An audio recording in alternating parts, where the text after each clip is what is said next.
Fitzpatrick takes the snap, drops back, lobs it back right corner. Decker! He's got it! Touchdown! Eric Decker scores! And the Jets have won it in overtime!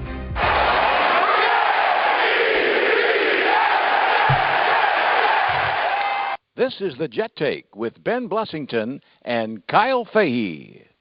Welcome back to another episode of the Jet Take. I'm your host, Ben Blessington.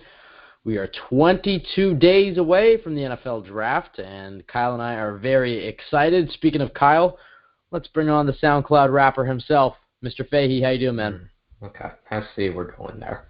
All right, this is what we're doing tonight, Ben? Yeah, I think all insults are just flying right now. All right, I mean, Kyle Smith's here, so I guess it's back to the old days of Kyle calling in every week and you and I just insulting each other and threatening to leave. That was pretty much the show for a while. Still is for a bit. I mean, still is. Yeah. As Fahey mentioned, we have another Kyle on the line, an old friend, Kyle Smith, who's one of the best film analyzers, analysts. Sorry, thank you, everybody. Third time. That was a little rough there. Rough start. I was so close to getting on you. It was one of those times where you can think of the word and you know it, and then when you try to say it, you just doesn't come out right. Analysts on Twitter, so he'll give his thoughts on the NFL Draft and all things going on with the New York Jets. Speaking of the Jets, not much has happened this week. Just a few moves. The Jets claimed Clive Walford from the Oakland Raiders. They also Quincy Enunwa also signed his tender, and they also signed Bucky Hodges. In addition to those moves, they signed Lions center Travis Swanson. Kyle, what are your thoughts on all these moves? Obviously, Quincy, signing his restricted tender, that's good. I mean, I don't think anybody really questioned him coming back, but obviously this confirms it. Hopefully, I think he had to pass a physical to sign this tender, by NFL rules. Correct me if I'm wrong. I don't know if anybody knows that, but I'm assuming he's healthy enough to at least pass a physical and hopefully get on the field for training camp. I think that's everybody's goal. I think that's Quincy's goal. Don't know if it's going to happen, but, we're hoping for the best. Travis Swanson signing, I guess it's pure depth. He's not a starter, not, at least on the Jets. I mean, he wasn't a good starter in Detroit. There's a reason he was a free agent. So for depth purposes, it's a good signing. He can play center and guard, and, that's somebody who's valuable. But, I'm not a huge fan of the signing as a talent. But, as I said, depth is depth, and I guess you can take it wherever you can get it, basically. And then Clive Walford. The Raiders are just cutting, honestly, can't say that. The Raiders are cutting good players that John Gruden doesn't seem to like. Notably they cut Marquette King as well, best punter in the NFL. Not even a question really at this point. So I don't know what the Raiders are doing, but luckily we picked up Clive Walford. It was kind of like the ASJ. It's like we all wanted to pick him up, and then hey, we actually got him. So it worked out for us. So hopefully he puts up some good numbers because he's definitely going to get some solid play time here. Yeah, the tight end room is something we're really going to talk about tonight. Quite a few names in there. I think it seems like the Jets are going with the money ball style approach there to find the tight end, not necessarily going after, not necessarily putting a lot of value in the tight end position, going after a big number one like Jimmy Graham or something in free agency. Just plugging him. They like Jordan Leggett, their fifth round pick from last year. They like guys like Sterling and Tomlinson who were on the roster last year, and then guys like Bucky Hodges, Clive Walford, and then they also signed Neville Hewitt last week as well. So, just a bunch of young names in there, and I'm excited to watch that training camp battle unfold. You could follow us at the Jet Take on Twitter. That is the best place to follow us to keep up with the show, with us. We love to tweet at fans, and we love to respond. Love to tweet at fans. Okay, so I run the Twitter, so you can tweet at me. No, at the Jet Take. Out of the Twitter. It's in the contract, Kyle. At the Jet Take. Oh, that's false. Okay. Well, next time you get in verbal arguments on the Twitter, you're going to be banned for a bit. Anyways, you can tweet at I've been banned for 2 months. It was a serious offense. Yeah, you can follow us at the Jet Take crap. and tweet at us. We'll tweet back. We love it. Thank you so much for all the growth that has taken place over the past month or two. It's draft season, it's free agency season, and we're so thankful for all the new listeners and new followers on our social media platforms.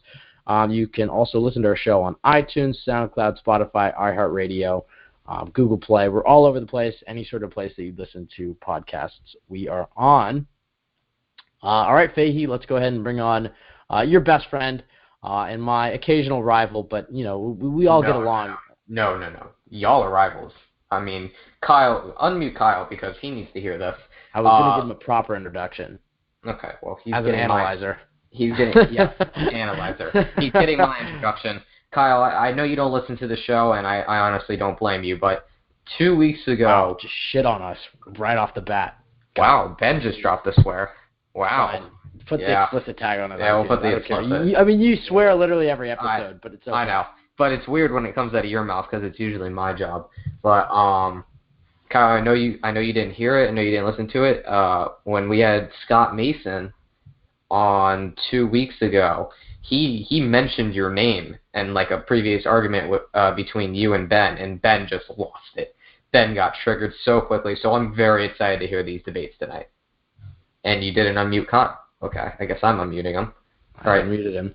There we go. Well, Kyle Smith, welcome to the show. Our show is a little unorthodox, as you can see. But yes, what Fahey is referencing is last week's episode. Scott Mason and I got into a bit of an argument about, my preference is Josh Rosen at 3. His preference is Baker Mayfield. I like both prospects, and he agrees with that as well. But anyways, he said something, and then I quoted it, and he was like, "Well, that's not what I said," and then it was just kind of And then he was like, "Well, this is exactly what you did to Kyle Smith with the Buster Screen argument, putting words in his mouth." That was your shout out. So you were shouted out last week, and now you're making an appearance this week.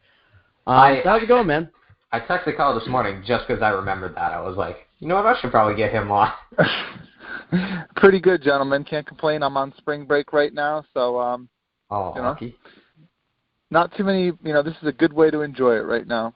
Whenever I get some free time to do some football stuff, this is what I love to do. So, anyway, how you guys doing? I'm proud of you guys, too. I see you guys, part of the TOJ Digital Network, and you guys are growing a lot. So I just wanted to let you know I am proud of you guys. Oh, I feel like thank you. Kyle Smith is I guess you could say the reason we started the podcast for a bit, because I guest hosted when you had your AFC East Bros. I think I guest hosted a show for you, and then I remember after you're like, you should start a show with Kyle Fahey, and then that was kind of the impetus to start this. So it's always good to have you on. I don't want to take credit for that. I think didn't people from Let's Talk Jets. We don't talk about them. We don't talk about them. I'm just kidding, but no. I was saying you were the first person to say it to me that we should start the podcast. Yeah. Kyle, okay, fair enough. Jokes aside. I didn't know that was forbidden territory. Sorry. We can't steal any more content, so Oh, sure. Yeah. Anyway. By the way, Kyle, you brought up TOJ. When are we going to sign you to a contract? They got us. They got Joe Blewett, Michael Nania. You're next, buddy. I mean, you have to come over. Well, I'm not going to say anything, but... no, wait, just text me, because I've had talks. Dude, what? Yeah, that is not inducive. Okay, let's just continue. Kyle, I can't even... Okay, Fahey, you're taking the show off the rails. Kyle Smith, let's bring it back to the... Okay, yeah, look at this. I thought we're on the same team. It's like, basketball. We're both going for the same rebound, except you're boxing me out, and we're on the same team. Yeah. Let's keep the show moving forward. Kyle Smith. Okay, a lot has happened since the last time you've been on the show. What are your thoughts on the Jets offseason so far? What are your favorite moves you didn't like so much? Obviously, the big trade up to number 3, so that's a big selection that's coming up in 3 weeks. Just your overall thoughts on what's going on in the world of the New York Jets. I'm very happy. You just mentioned the trade up. I don't see how really any rational Jets fan can't be happy with that. I mean, everybody's saying the Browns are going with either Darnold or Allen. Those are not my top 2 prospects, so I hope that they draft either one of them. If the Giants were to stay at 2 and draft Barkley or Chubb or whoever else, or maybe trade out, okay, whatever. But we're looking at Rosen, who's my number 1, or Mayfield, who's my number 2, at 3. We should most likely be able to get either one of those guys. I feel that either one of those guys can be a franchise quarterback. I've probably more than anybody been all on the train to get a franchise quarterback for years now. You know, I remember I wanted, when we were at 6 back in the 2015 NFL draft, I believe it was, I wanted to trade up to get Marcus Mariota or Jameis Winston, either one of those guys. Last year I was all for taking a guy at 6. Mahomes was my favorite. I believe I had Trubisky at 2, Watson at 3. I wanted either one of those guys at 6. So I've been all about wanting a franchise quarterback for years now and doing whatever it could take to get that guy. And now we're in prime position to do it. We just better not – I almost wanted to curse, screw it up. It's fine. It's already an explicit episode. It's already an explicit episode. You can drop it. I'm not going to drop whatever you want. We're 16 Josh now, so. Allen, man. If we draft Josh Allen – by the way, I'm so happy with my wife. She's buying me a Don't Draft Josh Allen T-shirt. She's getting one for herself, too. She's a smart woman. Wait. Where is that from? Oh, well, she's making it. She's getting it custom made. Can you make? Can you make one for me? And ship it over to you, maybe. Maybe we could do that. Ship it over to Florida. Men's medium, depending on like what men's fabric. Yeah. I thought you were an extra medium type of guy. Wow. Jesus. Kyle Smith. No, to be fair, Kyle hasn't seen me in like a whole summer. I saw a picture of you recently, and you look good, man. I thought you were taking a picture with who? Harbaugh? John Harbaugh? Is that John Harbaugh? Wait, how did you see that? I saw it on social media somewhere. I don't know if it was Instagram or... Oh, you follow me on Instagram, don't you? Oh, okay. Yeah, I forgot. Know that. Come on, where you been, man? No, because like the only other place I put that on was the TOJ group chat and then Instagram. Like I forgot that I put it on Instagram. I forgot that you follow me. Hey, somehow anybody can... I just want to say somehow I asked Kyle Smith a question about the Jets offseason, and we're now talking about Kyle Fahey's Instagram shirt size and bro, this is why we get downloads, man. But you know what? Like I can honestly say some of the best shows and best talk radio I ever listened to is like that when the conversation's so good, you just get on from one thing to the other, and just so natural rather than just like awkward back and forth questions. And anyway, but I want to stay on topic though. Ben, so I'm really happy with the trade up, giving up 3 twos, whatever. Those 2s could end up being nothing, but if you get a franchise quarterback who's the face of your franchise for the next 15 years, it's well worth it because we all know what's the alternative. The Geno Smiths, the Mark Sanchez's, the Christian Hackenbergs, et cetera, et cetera. It's very hard to win consistently in the NFL when you have god-awful quarterback play, which has been the case for the Jets for a long time running. Now, if you want to get into specifics, my thoughts about specific quarterbacks in the draft or Teddy Bridgewater or certain free agents, we can go ahead and do that. I mean, you're running the show, so go ahead and ask away. Yeah, that was kind of what I was going to get to. Let's talk about – we'll go over the top moves so far in the offseason and just want to get your input on it. Trumaine Johnson, probably the biggest Jets signing. What were your thoughts on that signing? I know, when the Jets were in the Kirk Cousins sweepstakes, I wasn't all for it. I was like, maybe the Jets can get some better value for guys cheaper. But when the Jets miss out on Cousins and you have monopoly money, why not go get a guy who's, 10 to 15 ranked corner, perfect in Bowles' scheme, allows Morris Claiborne to slide to number 2 where he's better suited. But what are your thoughts on Trumaine Johnson, and what do you think he's going to bring to the team in 2018? Yeah, normally I don't like signings like this, but in this – listen, when the Jets traded up to 2, you're going to have a rookie quarterback on that rookie deal, 5th-year option. He's going to – and it's a very cheap deal. Look what the Rams are doing now with Jared Goff. Eagles just won a Super Bowl with Carson Wentz on a rookie contract. Seahawks went to back-to-back Super Bowls with Russell Wilson on a rookie contract. That is what you do. You go all in. You spend big money on free agent contracts when you have a rookie quarterback on a small contract where his cap hits like what, $7-8 million a year tops versus what's the alternative, $20 million cap hit? So you can go out and afford guys like this. So in terms of Trumaine Johnson, I wasn't ecstatic when we signed him or anything like that. I thought it was cool. because I hadn't said that I never really watched a lot of his tape, being that he was an NFC guy, and I was, doing AFC East Bros, and mostly we're just watching AFC games. But I recently got to watch some of his tape. Joe Blewett, kudos to him. He put out an extensive film breakdown, and any Jets fan who hasn't already seen it, you should do yourself the credit. Go to Joe RB31. Available on turnonthejets.com. Also available on turnonthejets.com. Joe RB31 on Twitter. It's a moment, and it's a pinned tweet, so you can go through. And he's got like 45 plays or so.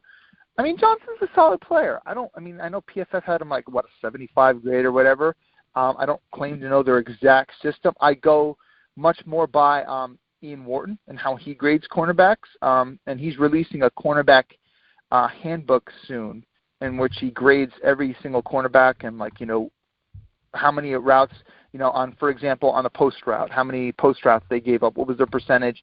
I don't claim to know all the specific ways in which he breaks it down, but he graded Trumaine Johnson very, very good when he was in press coverage. And sometimes he gives receivers a free release, which is a little puzzling to me, being that he's got such long arms, and you figure, a physical guy, and he is a physical dude. Just watch his presence in the run game. I mean, he tackles better than some safeties that we have on this roster. When you think about some of the lower end safeties. Was that a shot?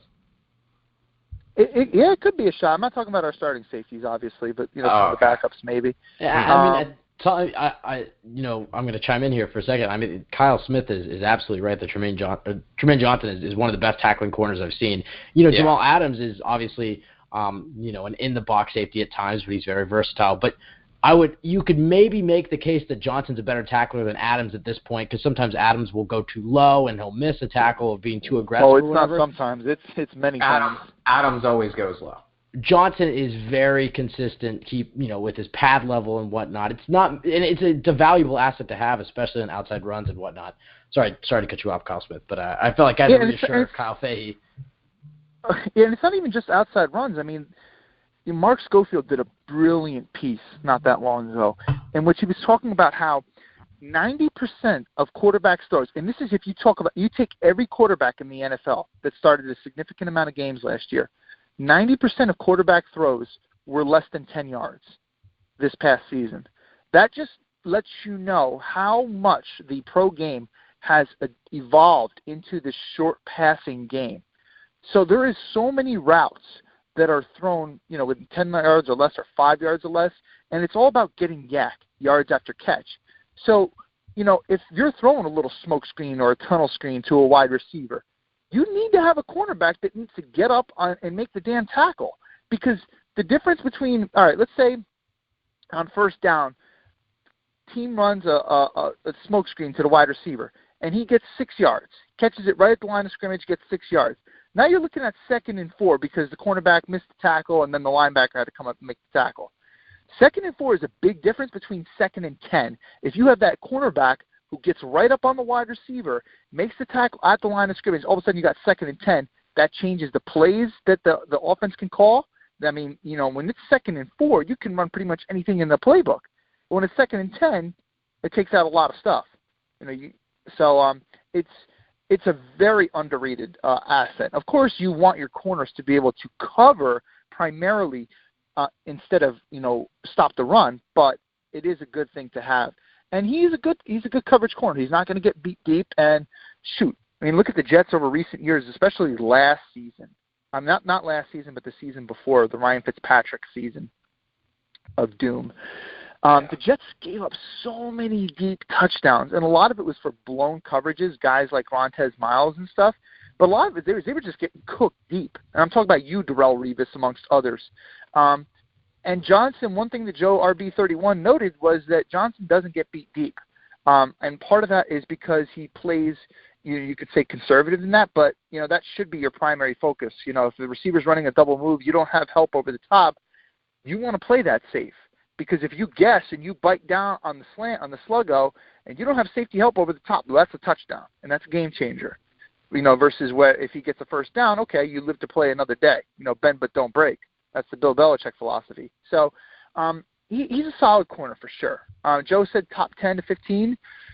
might he be in that range? I'm not entirely sure, but, he's definitely probably, top 20, 25 cornerback at least. And he could definitely be a top 10. I just haven't watched enough corners to be able to really say. But he's a very solid player, and you can't have enough corners in the NFL. The Jets needed to spend money. They have money next year. They're going to have a cornerback on a rookie deal. I'm all for the Trumaine Johnson signing, even though I can't say I love the player. Yeah, I think that's a fair analysis. Pretty balanced. What? Moving forward, outside of Trumaine Johnson, the other move I really want to touch on the defensive side of the football is Avery Williamson, which I think is a move that's going under the radar for a lot of fans, and it might be my favorite move so far outside of moving up from 6 to 3.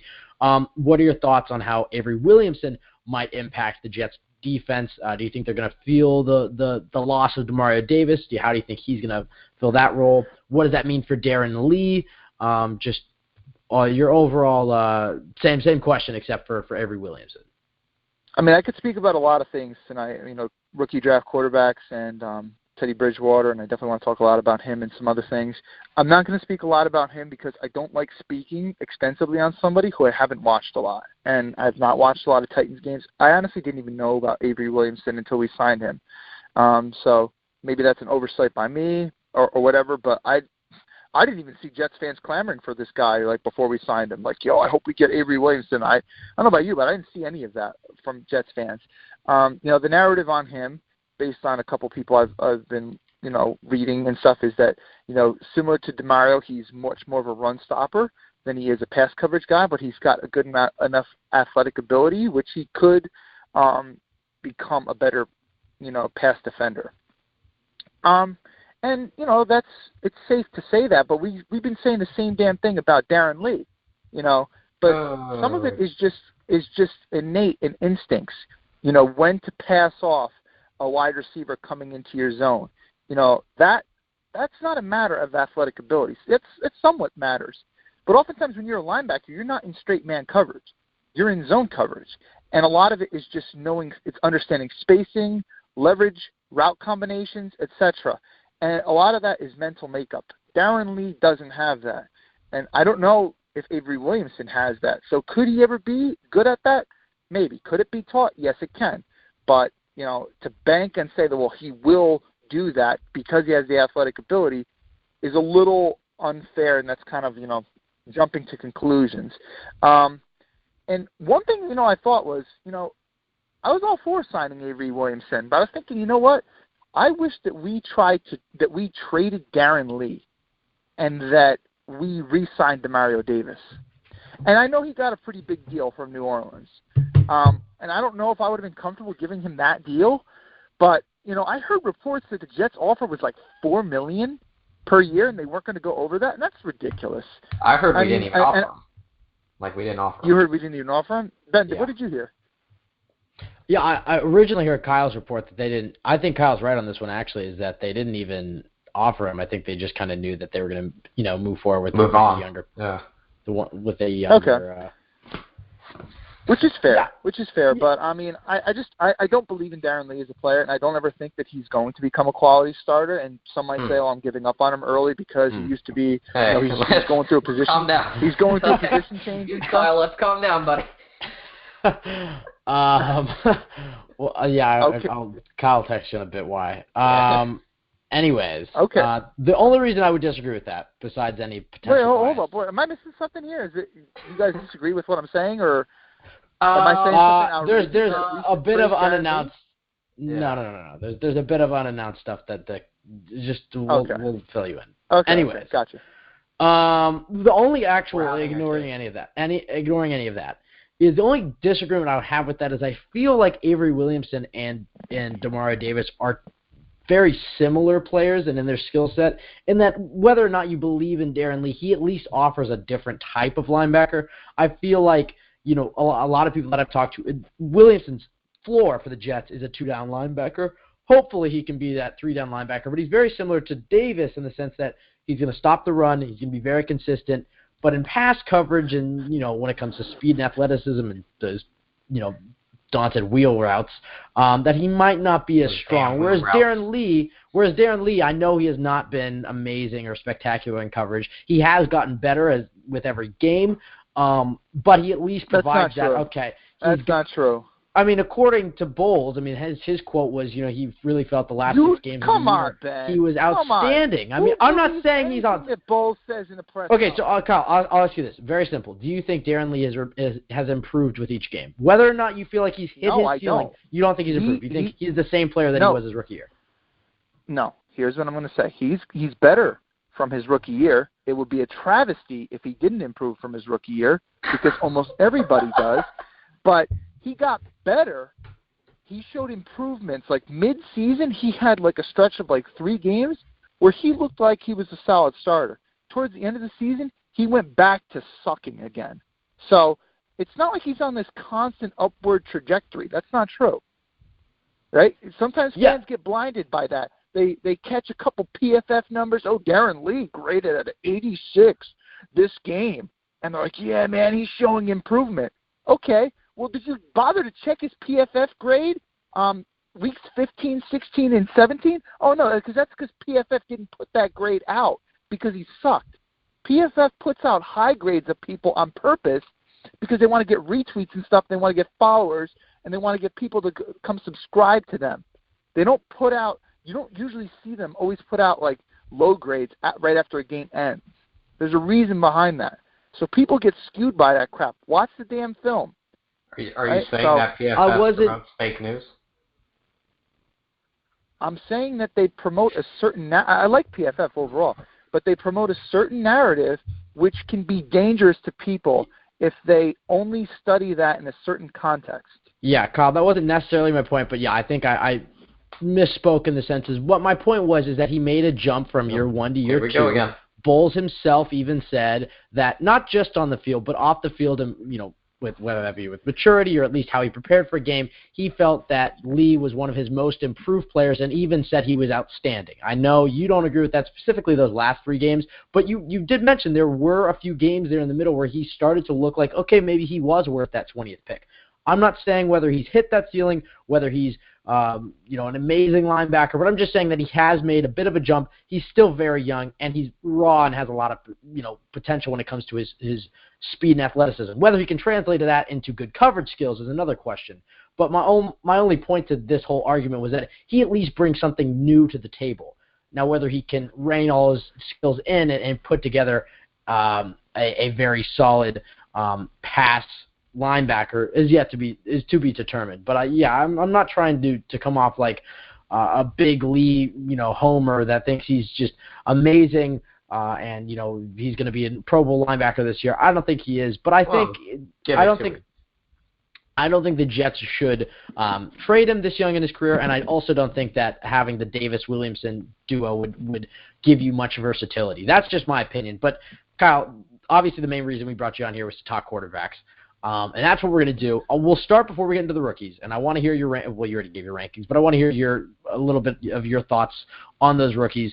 Teddy Bridgewater, you've been doing a breakdown on Bridgewater. I wanted to get your thoughts on that signing because that's a guy that really you could see either going either way. You could see him going the Drew Stanton route of never playing a significant snap for the Jets and getting traded or cut in training camp. I guess Stanton was cut in like August, but whatever, or April. But he was traded, I think.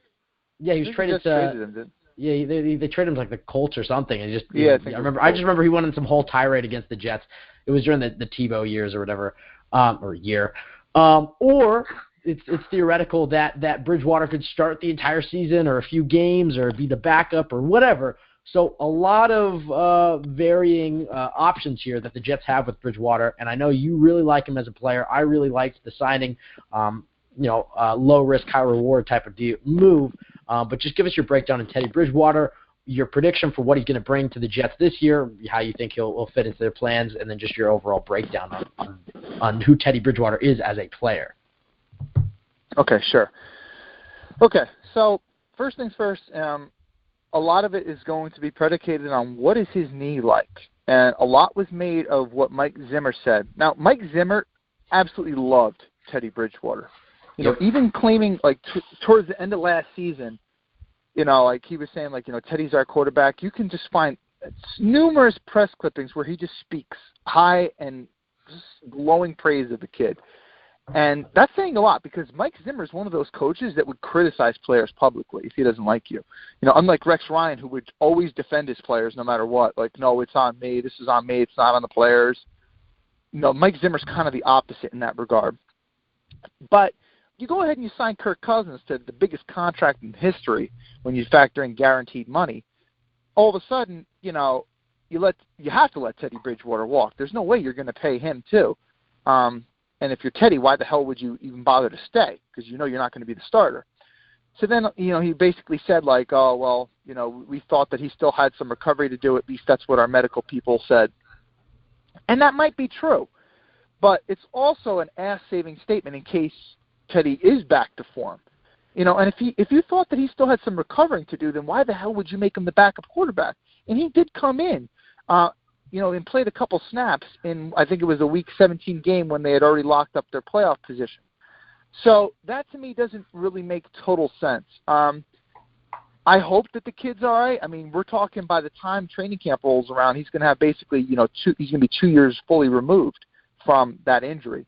Now let's just talk about his skills on the field. First things first is the dude, I like to call him an assassin in the short game. Now, I was telling you before, about that Mark Schofield piece, that so much of the NFL is based on, a short passing game. And that's not to say that you don't want a quarterback who can throw it deep. You do. But it's much more important to have a quarterback who is accurate at the short and intermediate levels. It's because that's where most of your throws are going to go. A lot of people are gushing over Josh Allen, and he can throw the ball apparently 90 yards and stuff. When the hell would you ever do that? When the hell would you ever do that in a game? You wouldn't. So anyway, Hail Marys. Okay, sure. But a lot of times sounds like my Madden offense right there. Just Hail Mary every play, Not surprised. It was a joke. And a lot of Hail Marys are actually completed from like the 50-yard line or whatever, like 40 yards and in. It's not. When's ever somebody like Aaron Rodgers, his Hail Marys? It's not like they came from the 30-yard line, his own 30-yard line or something. Anyway, Teddy is very, very accurate in the short and intermediate game. I would say he's got very clean footwork. He can operate from under center. He can operate from within the shotgun. He did both at Louisville, played in a pro-style concept at Louisville. He started basically from week 4 on of his rookie year, showed you how quickly he picked up the offense. The best attribute of Teddy Bridgewater is how he is unfazed by pressure in the pocket. Now, I mean, it's just such an underrated aspect of quarterback play, is how you can slide, click, and climb through the pocket. And even when you do have pressure in your face, when to sit there, stand like a man, and throw the ball, or when to slide and evade, or when to escape. And that is not something that you can really teach. It really isn't. I don't know of any quarterback that has shown that ability looked like so skittish in college, and then all of a sudden, became much more better at navigating the pocket. Like a quarterback coach can't really teach something like that. A lot of people say it's just something innate within you. And Teddy is so good at that. I would venture to say he's probably a top 5 quarterback in that regard in the NFL. He's very, very good at that. And we have tons of empirical data to back that up. Because if you go and look at the Vikings' offensive line, the first 2 years he was a starter, they were just god-awful. You're talking those tackles, Phil Lodeholt, dude, I mean, just go through some of my moments or some of my tweets that I've been sending, and I'm going to continue to put more GIFs in that Teddy Bridgewater thread. But this dude is getting his ass beat. Like, he's playing a right tackle. He looks like freaking Wayne Hunter out there. Jets fans will be familiar with that name. He was that bad. Just a big, ogre-looking guy that just has nothing. Breno Giacomini, too, kind of similar to that. Just you're talking like a big for-nothing guy that just has no movement skills. And then Matt Khalil. He had a good rookie year as a left tackle, but he's just been god-awful since. Those two guys couldn't block anything. Not to mention crappy guard play and center play. I don't even know who their guards and centers were. But, I mean, that just shows you that they're not good. Teddy Bridgewater was under constant duress. not only that, but you combine the fact that his offensive coordinator for those 2 years was Norv Turner. Now, Norv Turner is a bit of an old-school guy, and I've been telling you guys, I've been making the case that the NFL is moving to a more shorter, quick rhythm passing game. Less 5, 7-step drops, less deep routes, because that is a more – I mean, you wonder why quarterbacks have higher completion percentages nowadays.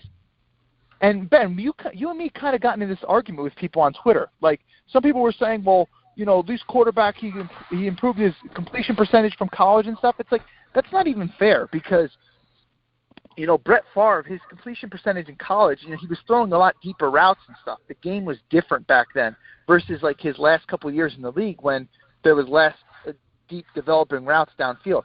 Anyway, the point I'm trying to say is if you look at the Norv Turner offense, so many times he'd run like a 4 or a 5 wide receiver set, and every single receiver is running a route that is like 15 yards downfield. There's not one single guy other than the running back who's a check down who's running a shorter route.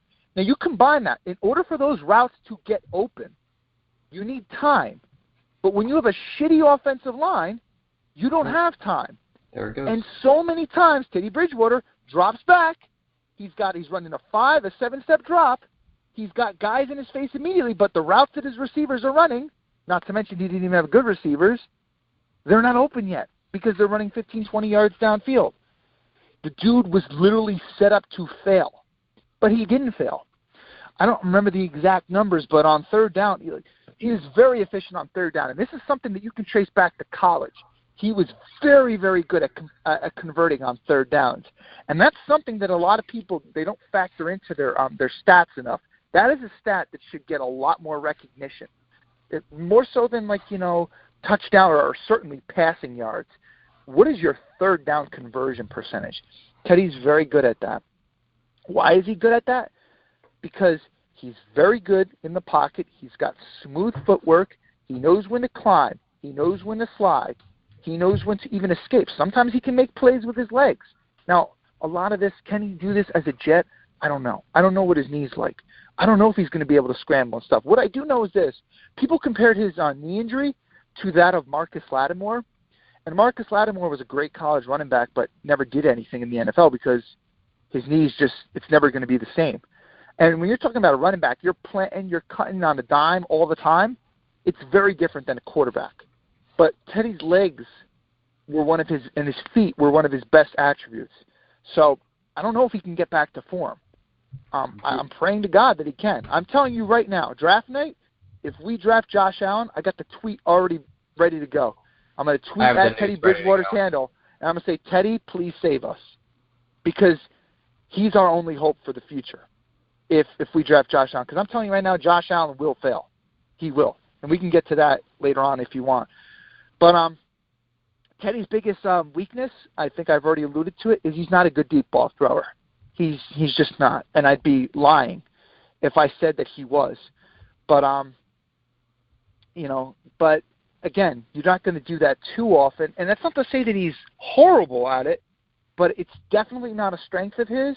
And for example, Robbie Anderson, if Teddy Bridgewater is the starter for the Jets for some weird reason this year for a long period of time, you're not going to see as many deep touchdowns from Robbie Anderson this year. You're just not, because that's not the strength of Teddy's game, and that's clearly the strength of Robbie's game. But you want to talk about throwing with anticipation, processing speed, understanding, coverages and stuff. He's very advanced at that for a quarterback that really was set up for failure, and for a quarterback that really was thrown to the fire. He was thrown into the fire from a very young point in his career. So if you guys have any more specific questions, I'd be glad to talk about that.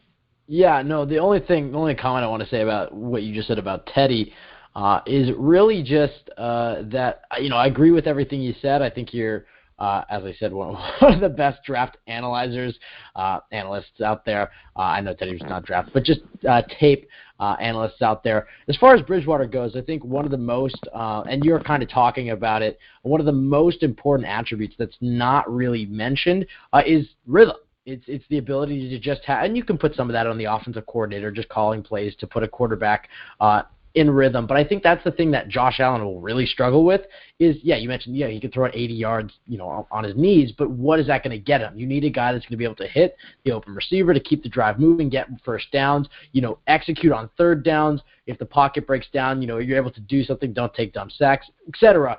I think that's something that Teddy Bridgewater and even a guy like Baker Mayfield in the draft, it's something that they're really, really, really good at.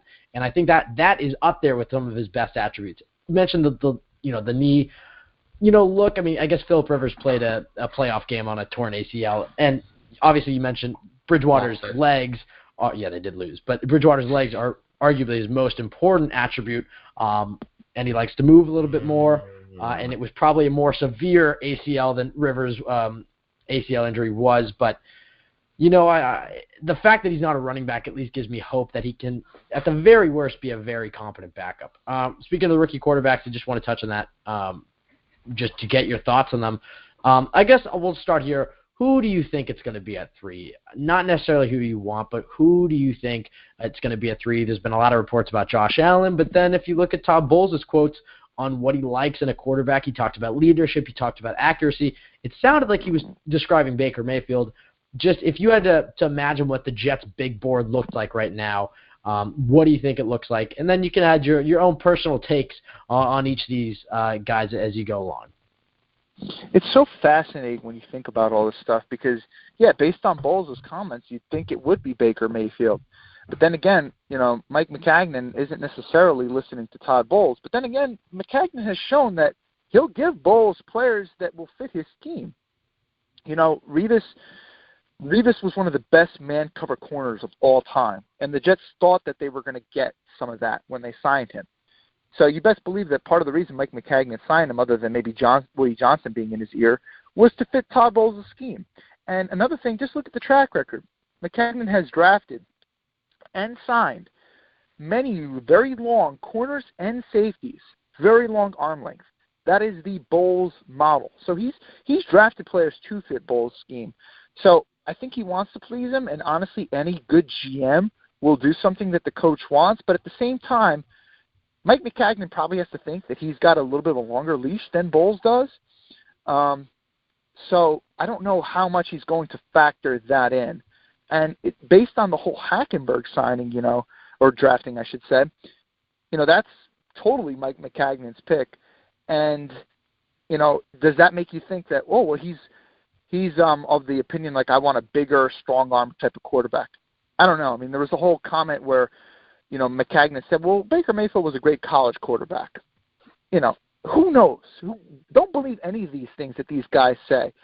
More so look at what they've done, what their track record is. Now, you ask me who do I think it's going to be. I think it's going to be Josh Rosen. The dude can fit pretty much in any offense. He's just so damn polished. He looks like he's primed to start week 1. I'm not saying he would beat McCown out because McCown does have some rapport, and he was still playing at a pretty high level last year. So I don't know that Josh Rosen would beat him out. But I feel that, Josh Rosen could step in from day one and really be an effective starter in the NFL. And that's in pretty much any scheme. Because the dude pretty much, he's your prototypical NFL quarterback. And he's got the arm that he can hit with velocity from all levels of the field. He is a quick processor. And for the listeners out there that might not understand what quarterback processing is, let's compare the two Joshes, Josh Rosen and Josh Allen. Now, Josh Allen has this cannon, this hose of an arm. And some people are saying, well, yeah, sure, Josh Allen's got a big arm, and yeah, sure, he doesn't need to throw it deep 40 yards downfield all the time. But he's got so much velocity on his passes, and that's good for hitting out routes. That's a complete NFL throw. When you throw from one hash all the way to the opposite hash, you need a lot of velocity to be able to hit that. And by the way, Josh McCown really struggles with those types of throws. Anyway, now that's true. Josh Allen does have an elite arm to hit those types of throws, and those types of throws are important. But here's the thing. Josh Allen is a slow processor, meaning that it takes him longer to read the defense and is the cornerback sinking? meaning he's going deep on a deeper route, or is he squatting on that route that he's going to, sit in a cover 2 zone and break on a shorter route? Josh Allen is slow at reading those.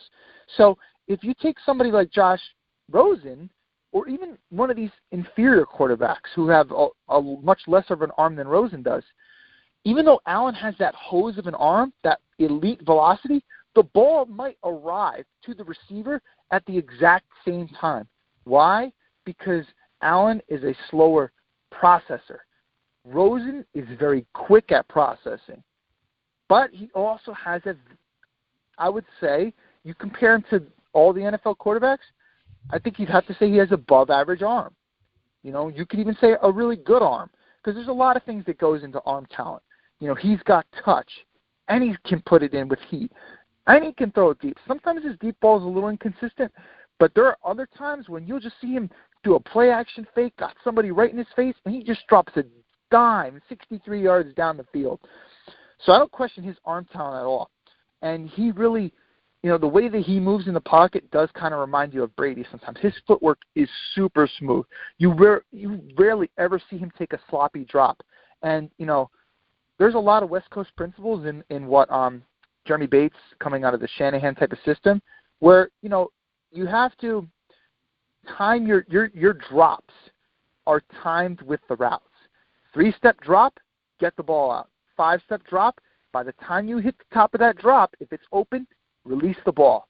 That's very important to have footwork that coincides with the routes. Rosen is excellent at that. Rosen, he is not scared of pressure, too. He can also slide, too. He's just a very, very good prospect. So I think it has to be him. All signs, listen, there's a bunch of signs. Mike McCagnon scouted him how many times in person this year? Mike McCagnon attended his pro day. We've heard a bunch of good comments. He's a fit in the offense. He's, by my account and pretty much all the draft people that I respect, he's like the best quarterback, and especially if Darnold is gone by that point, he's the most talented guy there. So there's the whole thing where, right after Rosen's pro day, that is when McCagnon finalized the trade. Like maybe that was the final assessment. Okay, I've seen everything I need to see on this kid. Let's get to 3 because he's our number 1.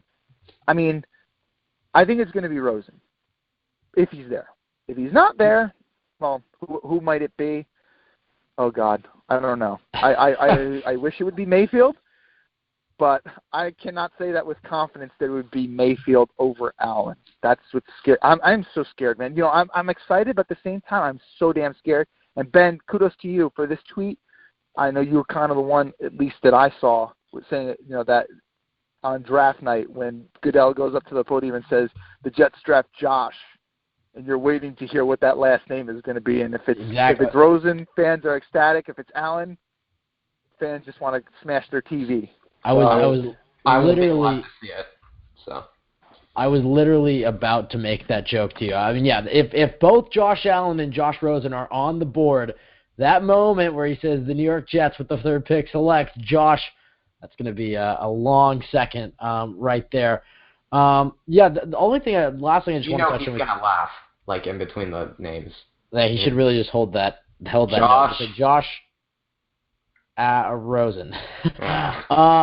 Anyways, gotcha. I wanted, and it seems like we might have lost Kyle here, so he's going to call back in just a second. But the one thing that he didn't really talk about, and he's back. The one thing, Kyle, it seems like we lost you there for a second. The thing that I wanted to touch on was it doesn't seem that you're as high on Sam Darnold as other people are, and he's probably not going to be there at 3. I'm kind of in the same boat with you, unless I kind of misinterpreted what you were saying. Obviously, you like him as a prospect, but I think we're pretty similar for maybe the first time in a while in our quarterback rankings. As I have Rosen, I think you're correct, and I think he has the highest floor and is the most polished quarterback I've personally seen in a long, long time. And as you said, I think he could go really anywhere and start day 1. And personally, I think he'll be the best quarterback in this class. Number 2, I have Mayfield. I really, really like Mayfield, but I do think he needs some time at least. I mean, it's conceivable he could come in, but he has. I mean, he worked entirely out of the shotgun in college, and yes, he made reads and stuff, but he's going to need some time, I believe. And so that's where signing like Teddy Bridgewater, even bringing back Josh McCown, could really help. Then I have Darnold, and then I have Jackson, and then Allen. So I don't know if we might have a little, it sounds like we have some agreements there. But I just wanted to get your thoughts on why, I know for once, as to your thoughts on Sam Darnold as a prospect. Now, it is suspected that he's going to go number 1 to Cleveland, but there is that scenario where Cleveland saves Jets Nation and takes Josh Allen, and then the Giants. Oh my God! Please. The only thing better than that would be the Bills trading up to draft Josh Allen. I was also going to slide that in there. Hey, we sacrifice either Jeff Lloyd or Gary Smith, and I'm fine with it. I would love the Bills, but we'll ignore the trade down. Let's just say there is the scenario where the Giants or the Browns take Allen, then the Giants, we could trade down with the Bills, but we really like Chubb and we really like Barkley. We don't want to put ourselves out of position for them. We're going to go ahead and take Chubb or Barkley, whoever they take. And then the Jets are in their dream scenario, everybody's dream scenario. They have Darnold, they have Rosen, they have Mayfield all on the board, and I've been really saying all offseason, I'm sure a lot of Jets fans share the same sentiment that they just got to get one of those guys, and they've had a successful offseason. In that scenario, where do you think the Jets could go? And I kind of wanted to talk about Darnold for a second because he's kind of been, swept under the rug as not going to be there for the Jets, and I don't think he will. I don't necessarily think the Jets should take him over Rosen. It doesn't sound like Rosen's going to go to Cleveland based off his comments about 2 months ago. But, we saw Leonard Williams fall to the Jets 3 years ago. We saw Jamal Adams fall to the Jets last year. So the Jets have a bit of a history of getting lucky in the draft. Just your thoughts on Sam Darnold as a prospect, the potential of him being a Jet, your thoughts on how you would feel about that, and then in that scenario, who you think the Jets would go with. Yeah, so, okay. So, I'm with you. I don't think he will fall to the Jets because even if for some reason the Browns, and I think it's not crazy to think that the Browns could take Allen. People get infatuated with arm talent and stuff, and, Allen has that big arm to push the ball downfield. Look at Todd Haley's offense. Ever since he was in Arizona, they pushed the ball downfield a lot. When he was in Pittsburgh with Big Ben, they pushed the ball downfield a lot. Who John Dorsey drafted last year, right? Yes, and Patrick Mahomes. And, quarterback with a big arm. Yes, and he's had Brett Favre and Rodgers before that. And not to mention, they have Tyrod Taylor. So Josh Allen doesn't have to start immediately. So we're hoping, for once, I want Tyrod not to be viewed as a franchise quarterback. I love Tyrod, but I need him to get cuffed right now for our safety. So anyway, but if I keep hearing, and Matt Miller was saying this, that he did a consensus poll, and everyone said that if for some reason Darnold gets to 2, the Giants will take him. Everybody believes that. So I don't think the Jets will ever get the chance to draft him, and thank God, because I'm not a huge fan of Darnold. Honestly, I have Jackson ranked above Darnold. And, I probably would need to watch a little bit more tape on both of them. I've watched a really good amount, actually, but I still want to do a little bit more on both. But I'm just not the hugest fan in the world of Darnold for many reasons. I think he's got some really crazy things to his game. His lower body footwork, and footwork can kind of be corrected, but it's really wonky at times. There are times when, he's throwing and he doesn't have either foot planted on the ground. Or there is some times when he's not setting the hallway properly, meaning setting the hallway. Coach Dub Maddox, he recently wrote a book, and he's a quarterback's coach and stuff. Does a lot of work with quarterbacks. He likes to say that when a quarterback throws, they should have the midpoint of their back foot aimed towards the receiver, pointing towards the receiver. And there are many times when Darnold doesn't have that at all. There are times when he drops, throw it like Josh Allen off his knees. Maybe that will work for him. Just throw off his knees. But the problem is that Darnold doesn't have nearly the arm strength that Josh Allen has. I don't think. Darnold, in my opinion, has a weaker arm than Baker Mayfield. He has a weaker arm than Josh Rosen. He certainly has a weaker arm than Josh Allen. And his deep ball is not better than Lamar Jackson's.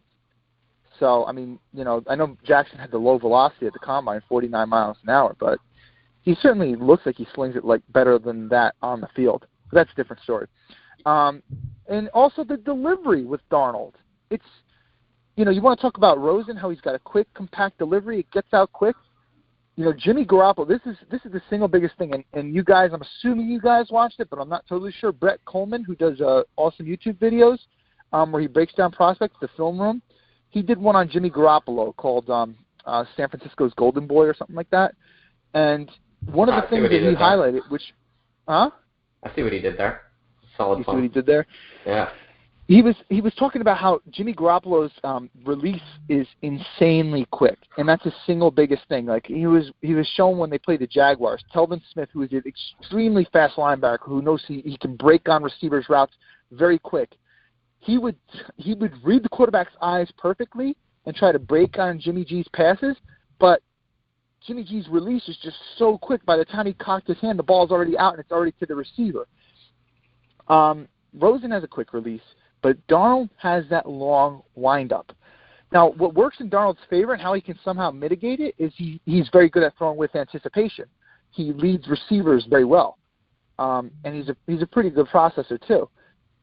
But that windup, you can't really fix someone's throwing motion. I don't really know of anybody Aaron Rodgers kind of fixed his up a little bit, but he's pretty much the only one, and it wasn't a really huge problem either. He's really the only one I can think who really did. They tried to fix Phillip Rivers. They tried fixing Vince Young's. At quarterback, the way you throw the ball, you've been doing it since grade school. By the time you get to the pros, you just kind of really can't correct that. You just kind of are what you are. So I don't like his footwork. I don't like his deep ball. I don't think he's got the strongest arm in the world. He's careless with the football sometimes, and he's got a big fumbling problem. He's got a lot of turnovers, both interceptions and fumbles. And that's not to say that I don't like Darnold, because I think there's a lot of admirable traits there. But I don't get the hype on him. For me, I have him as QB4 right now. Yeah, I have him as QB3 right now. But yeah, the thing that I had read, which I somewhat agree with, is, and I agree with the first part for sure, is that Josh Rosen is the better quarterback, but Sam Darnold is the better prospect, which I don't necessarily agree with, but I think a lot of people in the NFL agree with, is that they like his potential, they like his ceiling.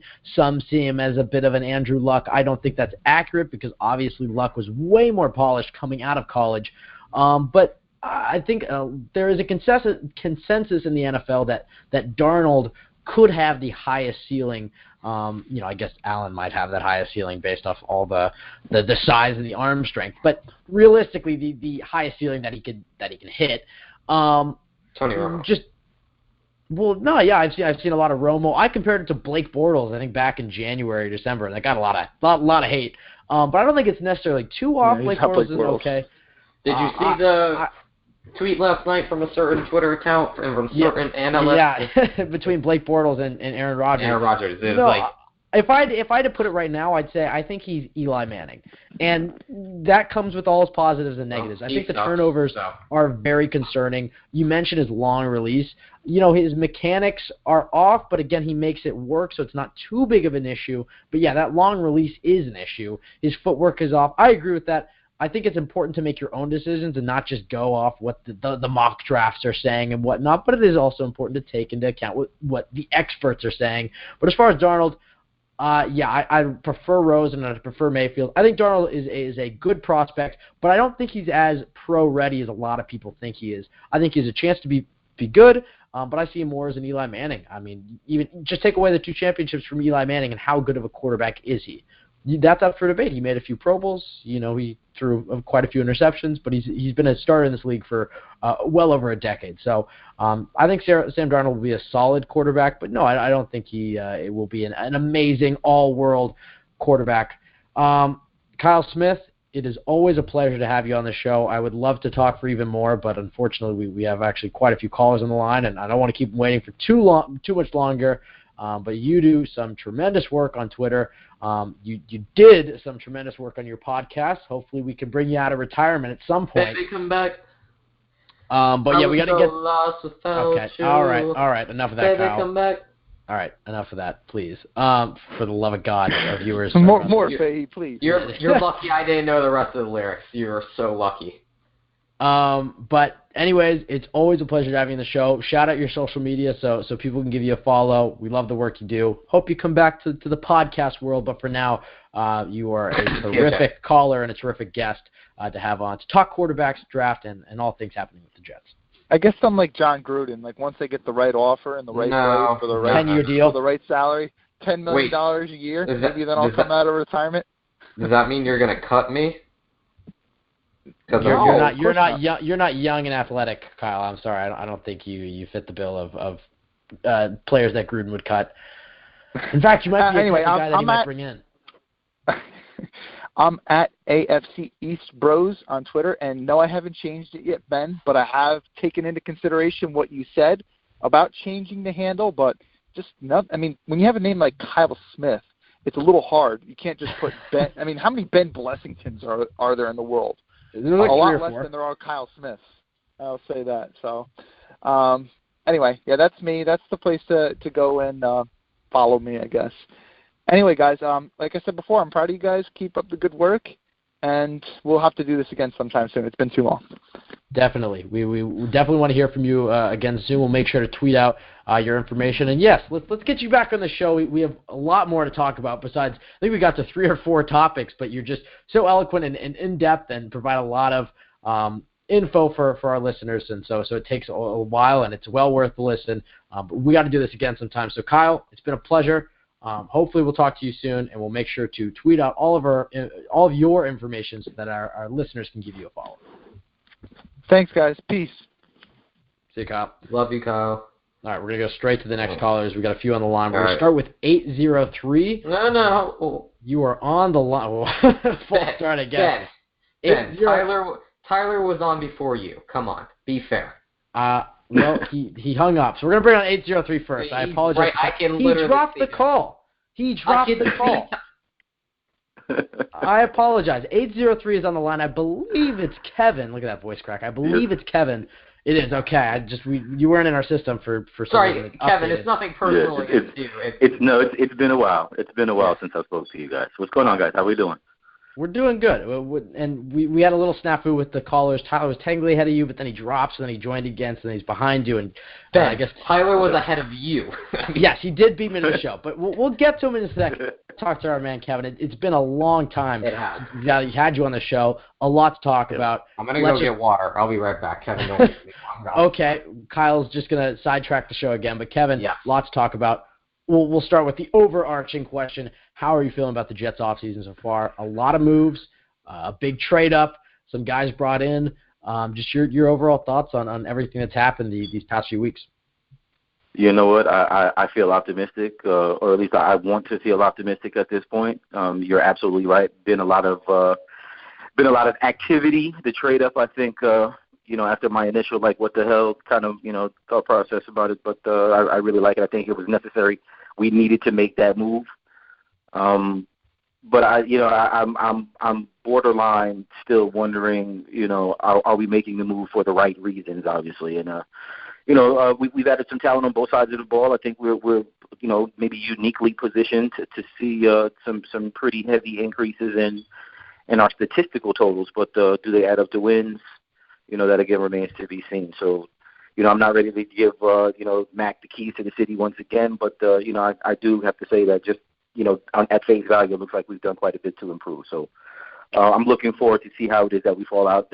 Obviously training camp is going to be important after we figure out what happens with the draft and who it is that we bring in and how they're going to settle in. We've lost some players that, I think were fan favorites and some who actually produced pretty well last season, specifically DeMario Davis.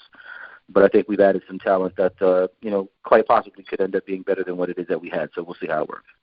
Yeah, it's about losing guys, and you threw out DeMario Davis. Another guy, Austin Seferian-Jenkins. The Jets have brought in quite a few tight ends to try to fill that void instead of going for, bringing him back or going after a guy like Jimmy Graham. They're kind of doing a tight end by committee approach, bringing in a lot of young guys and then just letting them duke it out. Obviously, they have Jordan Leggett, their fifth-round pick from last year, who didn't play at all really, so he's technically a rookie this year. Eric Tomlinson and Neil Sterling, who were on the roster last year. And then they added Bucky Hodges this week, Neville Hewitt last week, and they also added Clive Walford claimed him from the Oakland Raiders a few days ago. What are your feelings on the tight end position? Because this is a position that was really a non-factor in the Jets offense for quite a while. And then last year, it was sporadic. I mean, there would be a game where Austin Seferian-Jenkins would really be targeted, get 5-6 catches in the touchdown, and it would be very evident. I think of that New England game where he unfortunately had the touchdown taken away from him. But then there'd also be times where he would disappear, and you can put that maybe on the game planning. John Morton. In the red zone, they didn't really go to him at all, which I found odd. So the tight end position is a bit of a mystery for Jets fans as far as what it's going to be this year, new offensive coordinator. But what are your thoughts on how Mike Maccagnan has addressed it? Do you have a favorite to start week one out of those 5 guys that just listed? Who do you think is going to make the roster, and how do you think this move will impact whoever the Jets have under center in 2018? I think that the sheer volume of players that they brought in kind of give you an indication of what it is that they feel like they're going to want to try to attempt with the tight end position this season. I mean, they brought in a lot of really speed guys, guys that are receiving capable, I would imagine, in certain respects. I actually like the Bucky Hodges pick. I mean, I know he might not necessarily be the number one guy on people's list, but kind of a glorified tight end, glorified wide receiver kind of guy. So, maybe he'll have some music. It looks like we're going to try to do some pretty kind of fast-paced things with the way that the offense is set up. So I still don't even rule out them possibly drafting a tight end at this point. I know they brought in a lot of guys, but it's kind of it's still kind of up in the air. I do like the Jordan Leggett selection from last season. I thought he would be, kind of one of the guys that would be able to open up the offense a little bit. So, I mean, there is a lot of questions that surround that position in particular. But I think the way that they've, kind of aggressively gone after it shows that they're really interested in kind of expanding that role a little bit.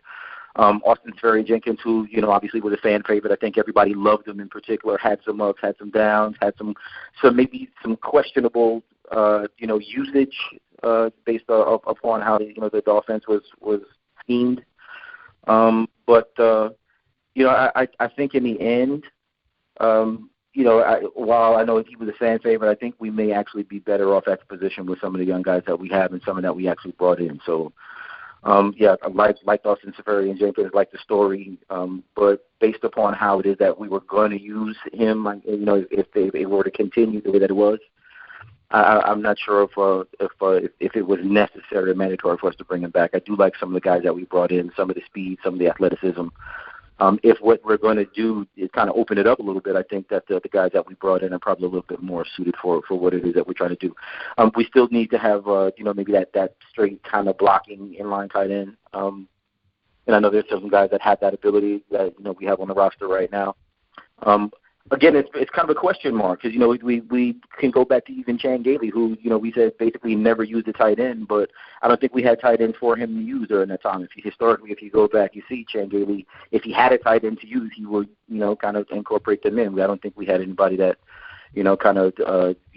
stood out as being capable in that regard. And then moving into last season, we saw, maybe some more additional, usage from that position, but again, still nobody separated themselves. So if Jordan Leggett can be who it is that we drafted him to be, hopefully he can kind of be that guy and give us the basketball kind of lineup when we have all the tall guys on the outside coming in, and with the way that it looks like we're going to have a pretty fast-paced offense again, depending upon who the young quarterback is that we bring in, could quite possibly be a security blanket that maybe nobody was expecting. So we'll see how it works.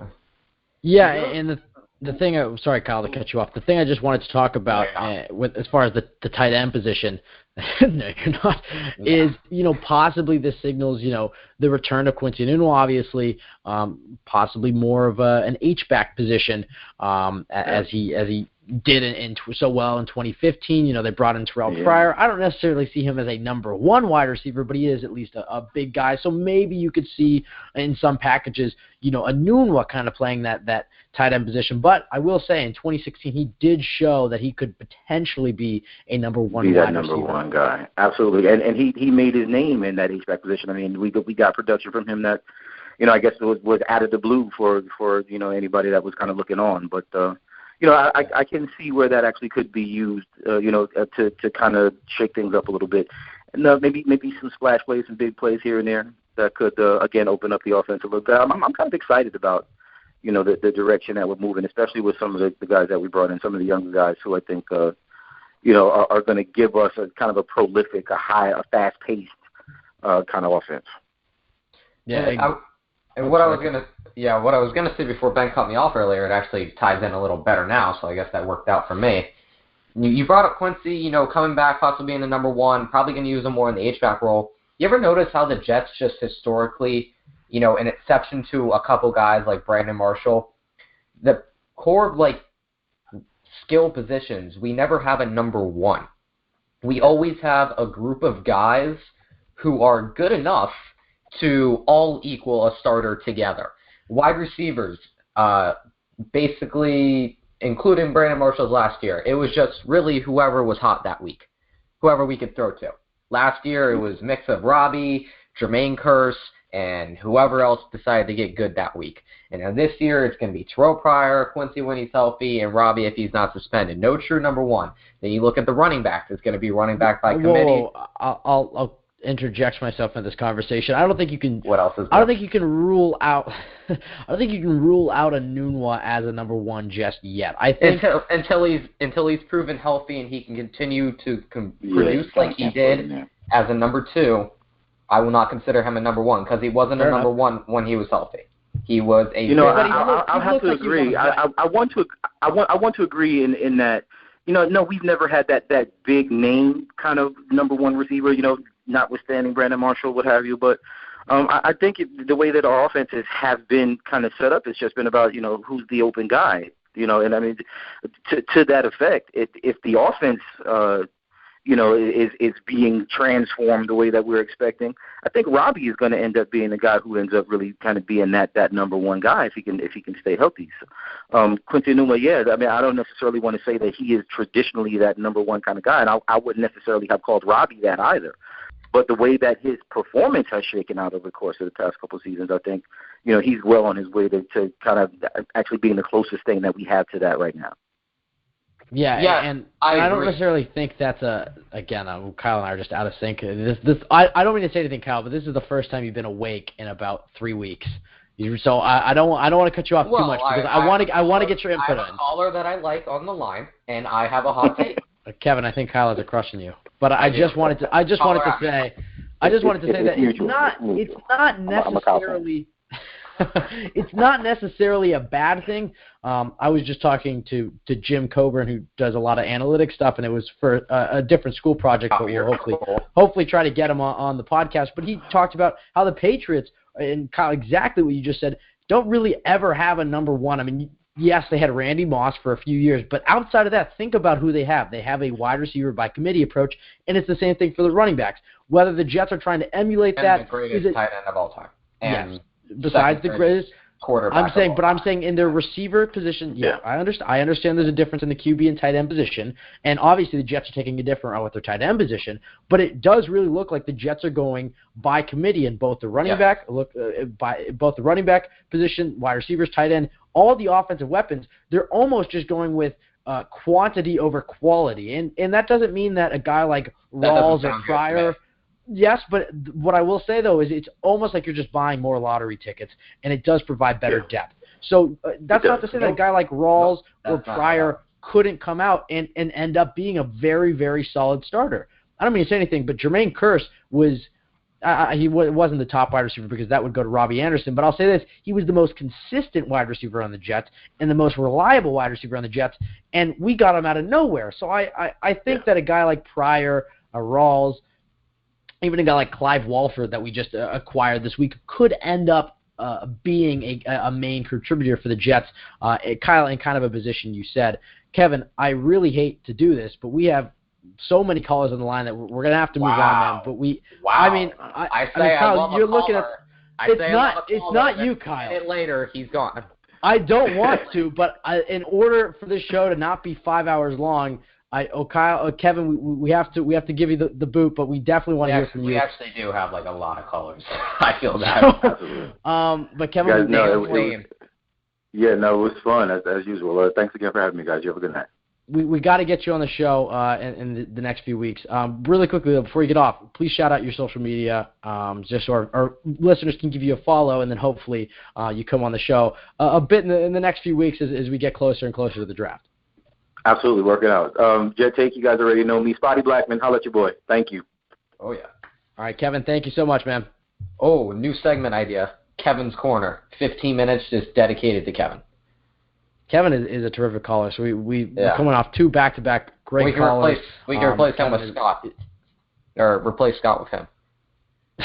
Scott is on the line, but Scott is on the line. I know. He's currently in Christian Hackenberg's position on the depth chart right now. Maybe Bryce Petty. He's battling around there. Yeah, we're going to go to Tyler. More like Lachlan Edwards.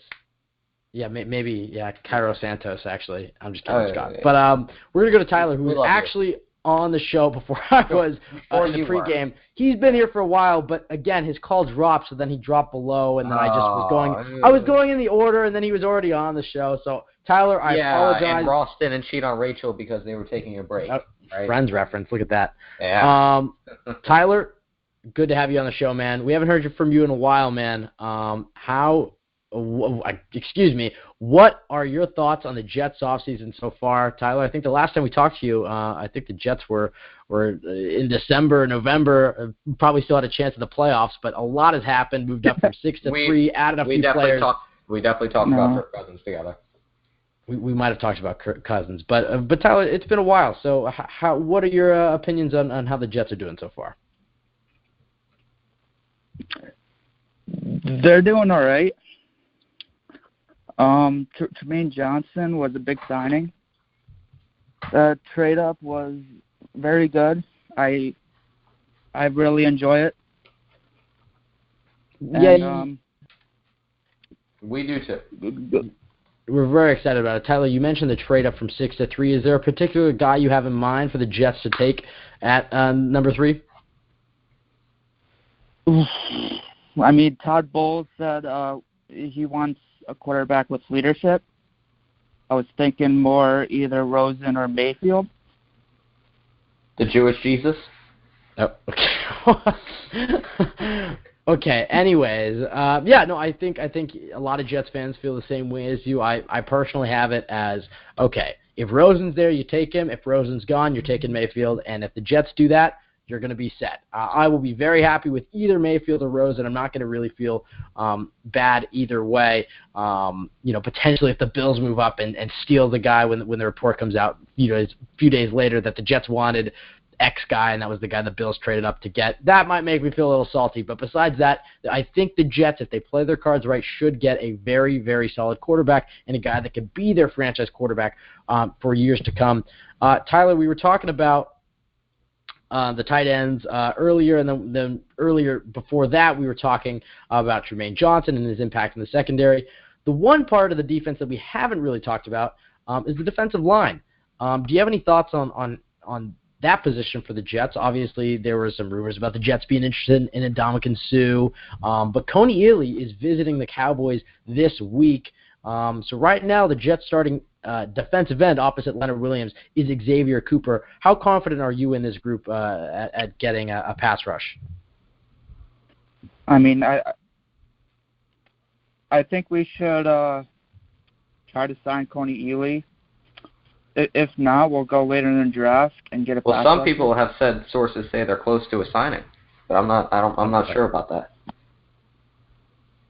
I'm not sure about that either, but we'll find out, right? All right. Well, Tyler, last question for you, man. Your prediction on who the Jets are going to take at 3. Just not necessarily who you want, but who do you think McCagnon is going to pull the trigger on at number 3? Let's see. Before I get to that, Cleveland's going Sam Darnold. Okay. Giants might take Barkley or Chubb, and I think the Jets will get Josh Rosen. Just shout out to Rumi. All right. Yes, Rumi was a frequent caller and a big UCLA Bruins fan. So yes, I think that will make her very happy, and me as well as the rest of Jets Nation should be very happy if the Jets end up with Josh Rosen. Tyler, it's great to hear from you, man. Hope you call in the future. Really quickly, shout out your social media so our listeners can give you a follow. You can follow me on Twitter. I'm not very active that much, but you can follow me at TJTake896. I'm very active on Instagram.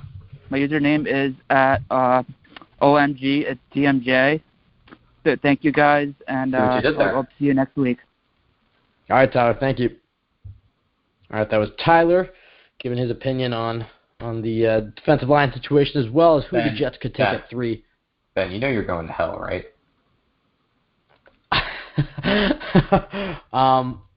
That's between me and my priest, Kyle. So does he know about the 2 get rid ofs? I don't even know what you're talking about, but okay. I'm keeping the show moving, Kyle. If you're getting mad at me for having some sense of urgency to not have this show be 6 hours long, I'm keeping the calls moving. I enjoy both Kevin. I enjoy Tyler. I enjoy Kyle. I would have gone longer with Kyle if we could have. That's not what I was. Okay. I'll explain there. I thought you were getting mad at me for pushing our callers. I thought that's what you meant. Okay. Anyway, let's get back on track here. We got Alex.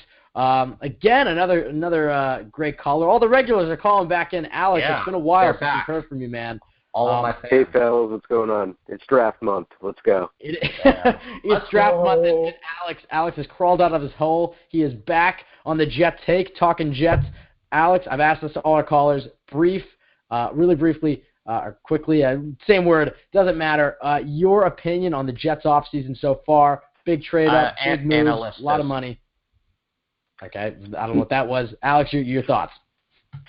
I'm pretty happy with what they've done so far. We've added a lot of talent and competition to different areas. Some signings, I don't understand at the running back position.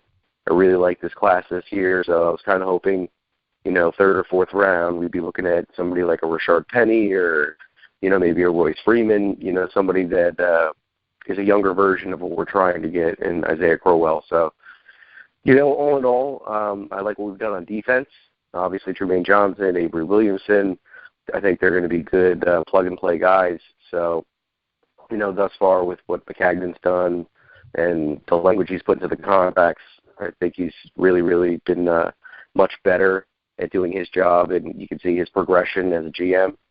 So, right now he's doing really good, but it all comes down to April 26th. Yeah, I mean, you're correct there. This pick will be the big either stain or trophy for McCagnon and Bowles. It's just, is this going to be the guy? Now, Alex, I wanted to talk to you a bit about Todd Bowles, as I kind of mentioned him. Look, there's a lot of positive energy about the Jets this offseason, and I feel it. Kyle, the devil, probably doesn't feel it, but most of the Jets Nation feels a lot more positive entering this draft and this upcoming season than they did last season. Obviously the big trade-up, the promises of a franchise quarterback, a lot of money this year and next year, a lot of young guys, and whatnot. That wasn't worth a laugh. I hissed when he called me the devil. I thought that was pretty funny. I honestly didn't hear it, but you know what? I'll give you an applause for that, Kyle. That was your one funny joke of the night. But Alex, it's all about the guy who's leading this team. What are your thoughts on Todd Bowles? Do you think Todd Bowles is the guy that can lead the Jets to the promised land? Because right now, that's really my only concern. I mean, look, I don't think this Jets 28 team is perfect. I see it a lot as that 2009 team, as I think maybe they can make a bit of a run if some things come together. The Williamson-Lee inside linebacking duo. Can one of the outside linebackers that the Jets have, whether that be Lorenzo Malden or Josh Martin, or an undrafted free agent or a rookie, whatever, provide some sort of pass rush? How does the Trumaine Johnson signing affect? Whatever it is, I think the Jets can make a bit of a run, but I see him in that 7-9, 9-7 range. And obviously the biggest question there is who is this rookie quarterback and how does he play? So I kind of see him there with that Mark Sanchez 2009, Cinderella story. Maybe they sneak into the playoffs, maybe they just miss it. But 2019 with a lot of cap space, I really see the Jets pushing forward. And again, not to go back to the Rex Ryan years, but to that 2010 season where they established themselves as, yes, these guys are legit. We've added a lot of pieces to surround our rookie quarterback. We'll have all of our picks except their second-round pick, and a lot of money to get an edge rusher or wherever else there could be holes. So my question to you is this, after that long-winded kind of answer, is my biggest concern is Todd Bowles, and I wanted to know how you felt about him and how do you think he's the right guy? Do you think he's the leader? Do you think he's the guy that's going to lead the Jets to the promised land to maximize the potential in this season and next season, to lead the rookie quarterback that the Jets are going to be handling, whether that might be handled more by Jeremy Bates is to be determined, but he still is the head coach. So all those questions together, Alex, I just wanted to get your thoughts on Todd Bowles because I know there's a lot of optimism right now. For Jets fans, and it's well deserved. I'm very excited. But the one point that I'm nervous about is I don't know if I fully believe in Todd Bowles. So I just wanted to get your thoughts on that. Well, I mean, rightly so. With you're questioning the big HC. He's going to have to rely a lot on his supporting cast and his coaches. Last year. Was the first year that he allowed Casey Rogers to take complete control of the defense. And obviously we had a wide receiver coach come in as an offensive coordinator. So, and before that we had Chan Gailey, who kind of was, like me the last couple months hiding under a rock and then came out to go, coach again. So a lot is going to be on what Jeremy Bates can do for this team offensively, I think, because I think defensively they've brought in a lot of players that kind of fit the scheme of the things that they want to do now. They've gotten younger, and we seem to be a little bit quicker than the defense that we've had the last couple seasons. So right now, if we can, like you said, before with the edge position, defensive line, if we can get that figured out, in the draft or before the draft, I think defensively, the table set, and what we really need to do is figure out how we can get a heartbeat established in this offense, like who's going to be, the players that are going to be taking this team to the next level, because that's what it really comes down to is scoring points. So, I think we've done good defensively, and, now we're going to have to really put a lot of emphasis into how can we improve and, beat the Patriots to get out of this division to make the playoffs every year, because that's what's standing in our way right now, and those guys score a heck of a lot of points. So I think it's going to be a lot determined on the supporting cast this year for Todd Bowles, and, if he does the same things he's been doing the last few years, not calling timeouts at the right position or, not game managing well on Sundays and, doing the wrong challenges and things like that, I could definitely see him losing his job, going into 2019, and Mike McCagnon staying because he's still trying to put together his team. Yeah, I actually, and I know there's some Jets fans that disagree with me, and that I don't know if Kyle feels the same way, but I actually have a lot more faith in McCagnon than I do Bowles. And I know McCagnon had a bit of a rough 2015 draft class, and he hasn't always made the right moves, whether that be with Fitz and the Hackenberg pick and whatnot. But I do have a lot more faith in him. I at least see the energy in trying to make this team a winner, and it was something that I didn't see in Idzik. Whether or not he had a plan or whatnot, but watching the Jets pass on all the free agent corners and passing them in the draft, and then bring in Dimitri Patterson for him to just go MIA. That was a big frustrating part with Idzik, and not to mention his whiff of a draft class as well. But with McCagnon, I at least see, he's going out there, he's addressing the cornerback position. He's going out there, he's bringing in Avery Williamson, a 26-year-old Demario Davis clone. He's trading up from 6 to 3. He's at least, doing those things to put himself in the position to succeed. And, we got all the OGs coming in right now. All the OGs are on the phone line. This is amazing. Sorry to interrupt. I know we're really the phone lines are really packed right now. But yeah. And so I just wanted to get your thoughts on and you did a great job when you were talking about it. And I agree. I think that transition in between 2018 and 2019 is going to be another pivotal part for McCagnon. Not that all off seasons aren't pivotal. This pick is huge. If he hits it, then he's going to be here for a few more years. But then the question is okay, if he hits on the pick, but the Jets still struggle, and there's still those issues that you talked about, the clock management issues, Bowles as a head coach, then that decision of, okay, am I going to stay with my lame duck coach, and he might not be at this point, but in the scenario that he is, or am I going to cut him, take a risk, and go try to find somebody? I will say, with the rookie quarterback already in place, the Jets having a lot of cap and a young team, and hopefully at that point a lot of positive energy surrounding him, similar to what the Rams had, I guess, 2 years ago. They could attract a better head coach than they would have this offseason. So I can understand a bit of the move. Alex, as we mentioned, the phone lines are packed, but I wanted to get your take on one last thing. Training camp is a long ways away, quite a few months to go, but I want your prediction on the toughest training camp battle. We talked about it earlier that the Jets are bringing in a lot of guys on the offensive skill positions, trying to have a by-committee approach, a tight end, wide receiver, running back, and I guess even quarterback at this point. I just wanted to know toughest battle in training camp. I guess you could say quarterback, but I kind of want outside of quarterback because, we've talked a lot about the QBs. I want something unique and different. Where do you think in the summer heat of August, where do you think the toughest battle will take place? Well, I've kind of got two on the mind right off the hitch here.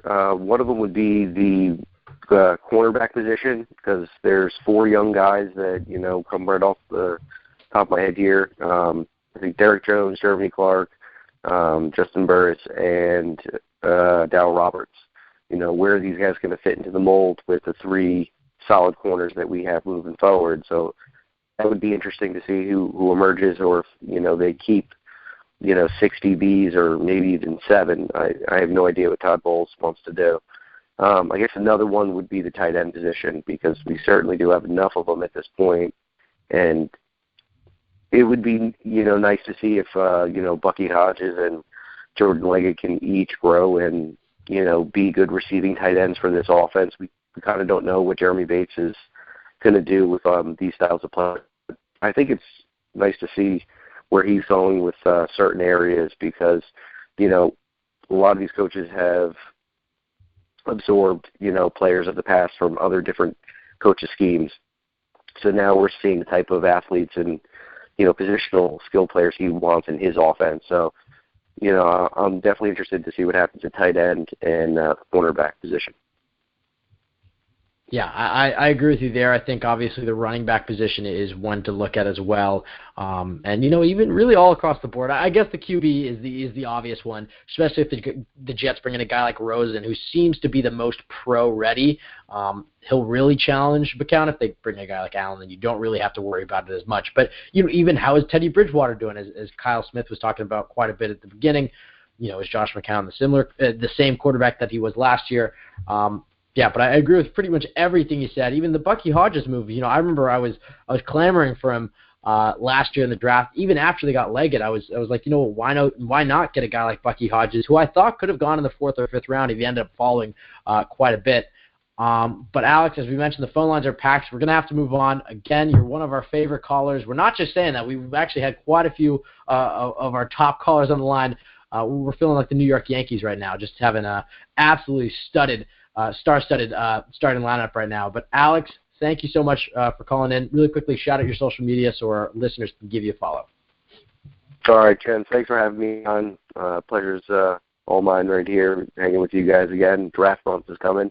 You guys can follow me at Rufio_187, and let's go Jets. All right, Alex. See you. Hopefully talk to you soon, man.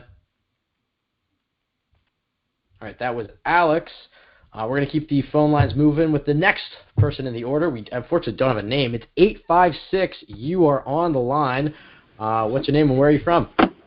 Hey, what's up, guys? This is Will Gallego. If you guys remember me, you guys got me the Chiefs tickets. Oh, yeah. Will, it is awesome to have you on the show. Finally to have finally hear the voice. You might have called in earlier. I can't remember, but yes. No, I never called, but I've always been a big fan. I've been listening to you guys from way back before you started your podcast, and you guys are awesome. So just thanks for everything. That's great to hear. We always love having first-time callers.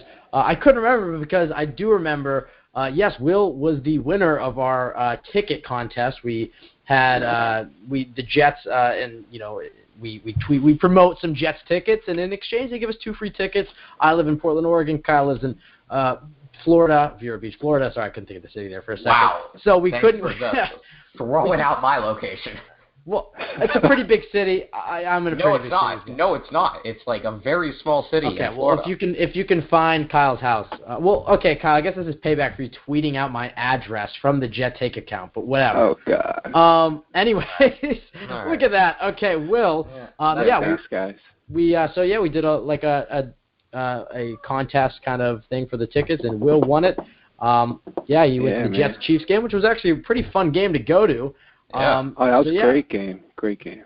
It was a great game, actually. We had the seats were great. We were in the middle section, so we were able to go inside the whole. We had the premium seats, I guess is what you call them. So we're right there near the 50-yard line. It was incredible. Damn. So awesome. We really let them tickets go back.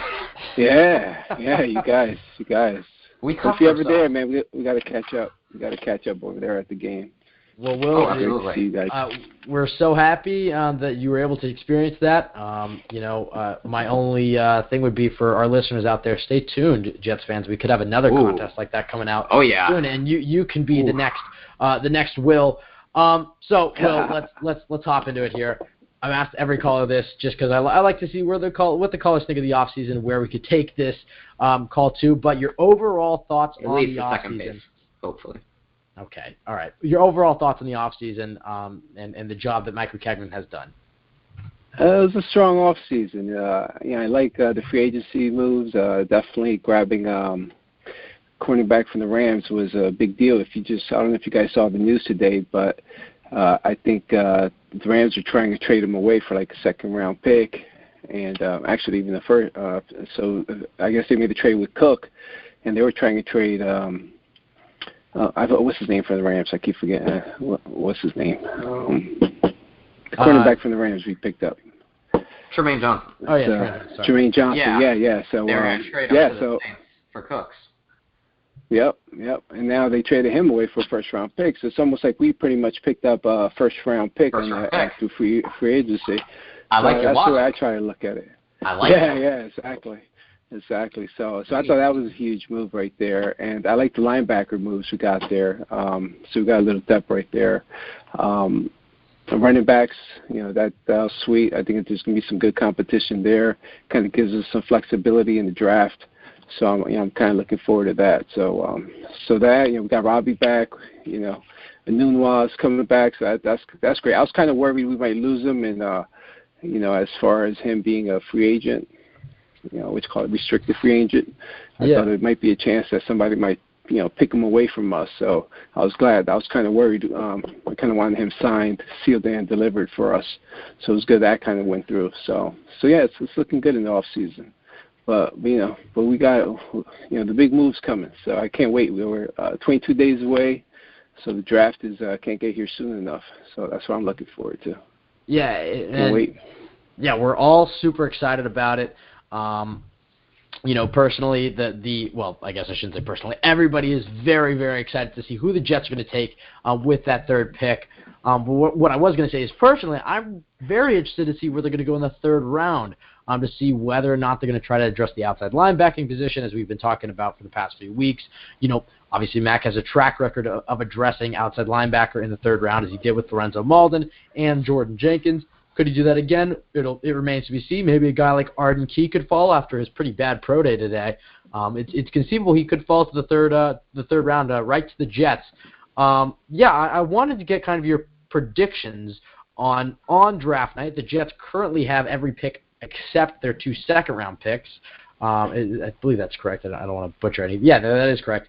I want to get your predictions on where the Jets are going to go in those first. Actually, I'll just open it up for the draft. What positions do you think the Jets are going to address? We know, I guess there's still a small contingent of Jets fans that are saying the Jets could take Barkley at 3, but we know the Jets are taking a quarterback, so we can mark that off the board. But looking around the other 6 picks, we have needs on offensive line. We have needs at outside linebacker, defensive end. I would say tight end, except the Jets have signed really every free agent tight end out there. Where else could the Jets go with these picks, and where do you think they will distribute these resources? Do you think they could trade back and whatnot? The one thing I'll add here, though, is don't be afraid to double down, because obviously that's what McCagnon did, especially last year with the 2 safeties, the 2 wide receivers. What type of positions do you think Mac will double down and target in the draft in 3 weeks? Yeah, I'm still thinking center. I'm still not 100% comfortable there. I still think we could grab. If one of those big three centers end up falling out there, I mean, even Price with his injury could end up falling out of the second round. Absolutely. If he doesn't go even in the first. So that would be huge. If he's there, we've got to just jump all over that. Even though I like our free agency signings, it's not deep enough. It's still a shaky situation there.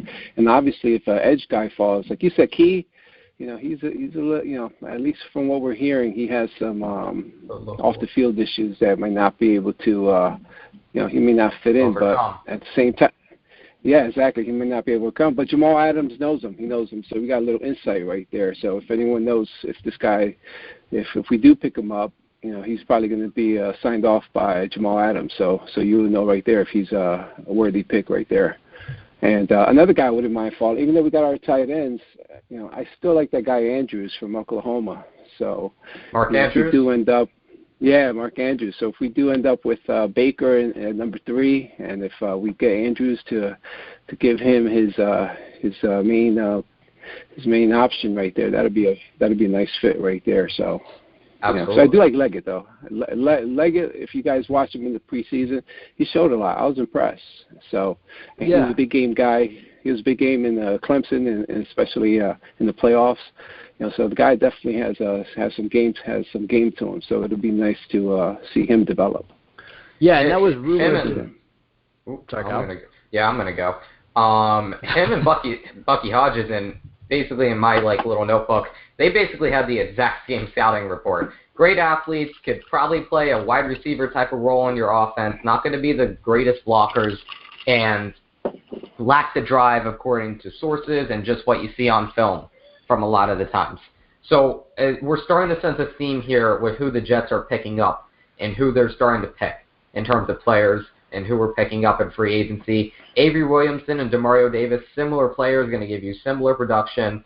Jordan Leggett, Bucky Hodges, similar players, a little bit different build, but going to do basically the same thing for you in the offense.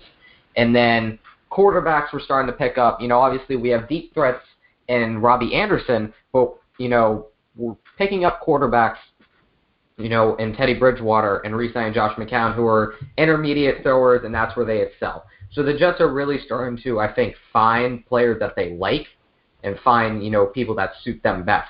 And this is even with a transition of an offensive coordinator. It doesn't seem like much is going to change here with Jeremy Bates as our offensive coordinator. I was hoping for a little change and a couple things, like I was saying earlier. I wanted less player by committee and more true number ones. But, it looks like we're not going to get that, and it looks like the Jets are just going to stick to their plan. And you know what? If we get Josh Rosen and that works, so be it. Yeah, and Kyle, the only thing I'll touch on there is, and I kind of said this earlier, but with, there is something to having a bit of a committee approach. I agree that the Jets shouldn't do it everywhere. You mentioned when my example with the Patriots, will they still have their number one tight end in Gronk? And yeah, the Jets could definitely use a number one defining, Odell Beckham Jr., Rob Gronkowski, Julio Jones, Antonio Brown. I mean, who couldn't use a type of player like that? But it isn't all bad to have by committee approaches. Financially, it is the smarter move, and depth-wise, you'll always have a guy there and ready to go. And Will, what I wanted to say on the Hodges thing, I feel the exact same way as Kyle did. I mean, I loved Leggett, I loved Hodges. I thought that it was very nice that the Jets were able to get him. And yeah, I think that's part of the reason the Jets let ASJ go was their confidence in Leggett and hopefully becoming that number one tight end. But they have, 4 other tight ends who are young and have potential if he can't fit that role. All right, Will, last question, because the phone lines are still packed and we're winding down the show. I wanted to get your one bold prediction before the start of the 2018 season. So this could be anything that happens in the draft, in training camp. I'll say this, though. Again, let's stay away from quarterbacks. Unless it's absolutely crazy, the Jets take Baker Mayfield or whatever. Let's stay away from quarterbacks because there's so much quarterback talk out there. I want something outside of the quarterbacks, a bold prediction, whether that's, this person gets cut, this person makes the team, this person starts over this person, or this is to the Jets take or whatever it is. I wanted to get one big. I heard it once when I said it, but I wanted to get one big bold prediction. I got to go back to quarterback. I think Rosen is for one, he's going to be the starter if we do nab him. I think Giants are not. There's no way they're going to pass up an opportunity to me pick up the next LT, which is the next Lawrence Taylor, which is Chubb, or the Damian Tomlinson. Does Chubb also as do far as cocaine? Barkley. But who knows? But for the Giants, I'm not worried about that. But the Giants are at a crossroad. They're either gonna, they're either gonna go for a quarterback or they got a 2-year window with Eli. So I think they're gonna stay there and have to pick their guy, and that would be a smart move. If I was the Jets and we had Cousins, I'm not trading back from that 6th pick either. I'm grabbing the blue chipper right there. So my bold prediction is just we're going to have Rosen, and he's going to be the starter. And the only way we don't end up with Rosen is the insight Bates' best friend is a UCLA offensive coordinator. So the fact that he knows him inside and out. So if we pass up on Rosen, that means that there's an issue there. That all that talk you hear about Rosen, that might be true, but if we take him, to me it's a clean slate right there. He's the guy. So, so if we have Rosen, that tells you all those character issues are out the window. Best Bates guy, he's approved by his UCLA offensive coordinator, and so that's it. I think he's going to be starting day one. So that's it. That's my bold take. And then after that, pretty much we're going to be like the, this year we're like the freshmen trying to date the senior. Head cheerleader. Right now nobody wants to date us yet. We still got our braces on and everything. But next year with Rosen and with $100 million worth of cap space. Braces don't matter unless you're a girl or a guy. I mean, whatever you're into. Oh my God. Oh my God. But it definitely, guys. I think. Ben, you say I bring nothing to the show, but I tell you otherwise. I say you derail. Hey guys, before I go, one last question. Are you guys going to do a live drafting? Because when you guys did Hack, when that selection, that was classic. So, when I cried. Are you guys? Yeah. yeah. That was incredible. That was awesome. I was listening to you guys the whole time. It was awesome. I couldn't believe it. Well, so are you guys Turn on the anything Jets. like that? Yeah, well, so Turn on the Jets has a whole plan scheduled for this whole draft weekend thing. Unfortunately, I'm actually going to be out of town that weekend, so I won't even be able to watch the draft. I'll be back that Sunday, but I leave that Thursday night. So, unfortunately, Kyle and I won't be live, but there's so much content on Turn on the Jets. I'm trying to am. Sorry, I misspoke. I forgot. Yes. Kyle will be live from the Jet Take, but he'll have a co-host. But we'll also still be doing... No. Why did I mess that? I believe it was from the Jet Take, but... Well, I mean... Kyle, why don't you plug it? Because I was waiting 0 for 2 here. You just kept talking, per usual. I will be live broadcasting the first round. I'm going to be the head host of it, and throughout the podcast, I'm going to be joined by the likes of Joe Caporoso, Connor Rogers, any other TOJ guy, or maybe some, other guys that we outsource to, maybe Kyle from AFC Pros if I pull some strings and get him on there. We'll be live streaming that, I think, onto TOJ and YouTube, and it will probably be up on iTunes under TOJ and the Jet Take. So, I mean, there are going to be a lot of ways to listen to it. I don't know how many people are going to actually, want to listen to it live because, if it was me personally, I hate to take away from my own listens here, but I rather watch it live and just, react later. But brilliant marketer right there. I mean, I'm telling the truth. But we will be, I want to just get it out, we will be still doing the regular show on Wednesday, so we'll have the last opportunity to call in and stuff, and then, sorry, I misspoke. But yes, Kyle will be live, and so you'll be able to see him cry if the Jets take Josh Allen. Or goes Ben, know the stipulation.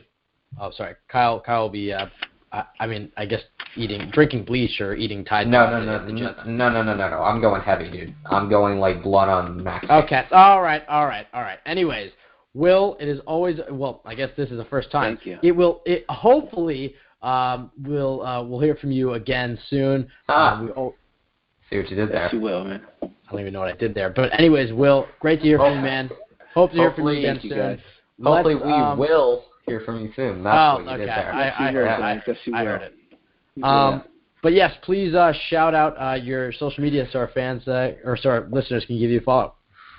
Yeah, I'm at on Twitter at Will Gallego, which is GALLEGO. So yeah, hit me up, follow me, and I'm always busting chops. Even Rumi today, I was telling her we were taking Barkley, so I had her depressed for about a good 5 minutes.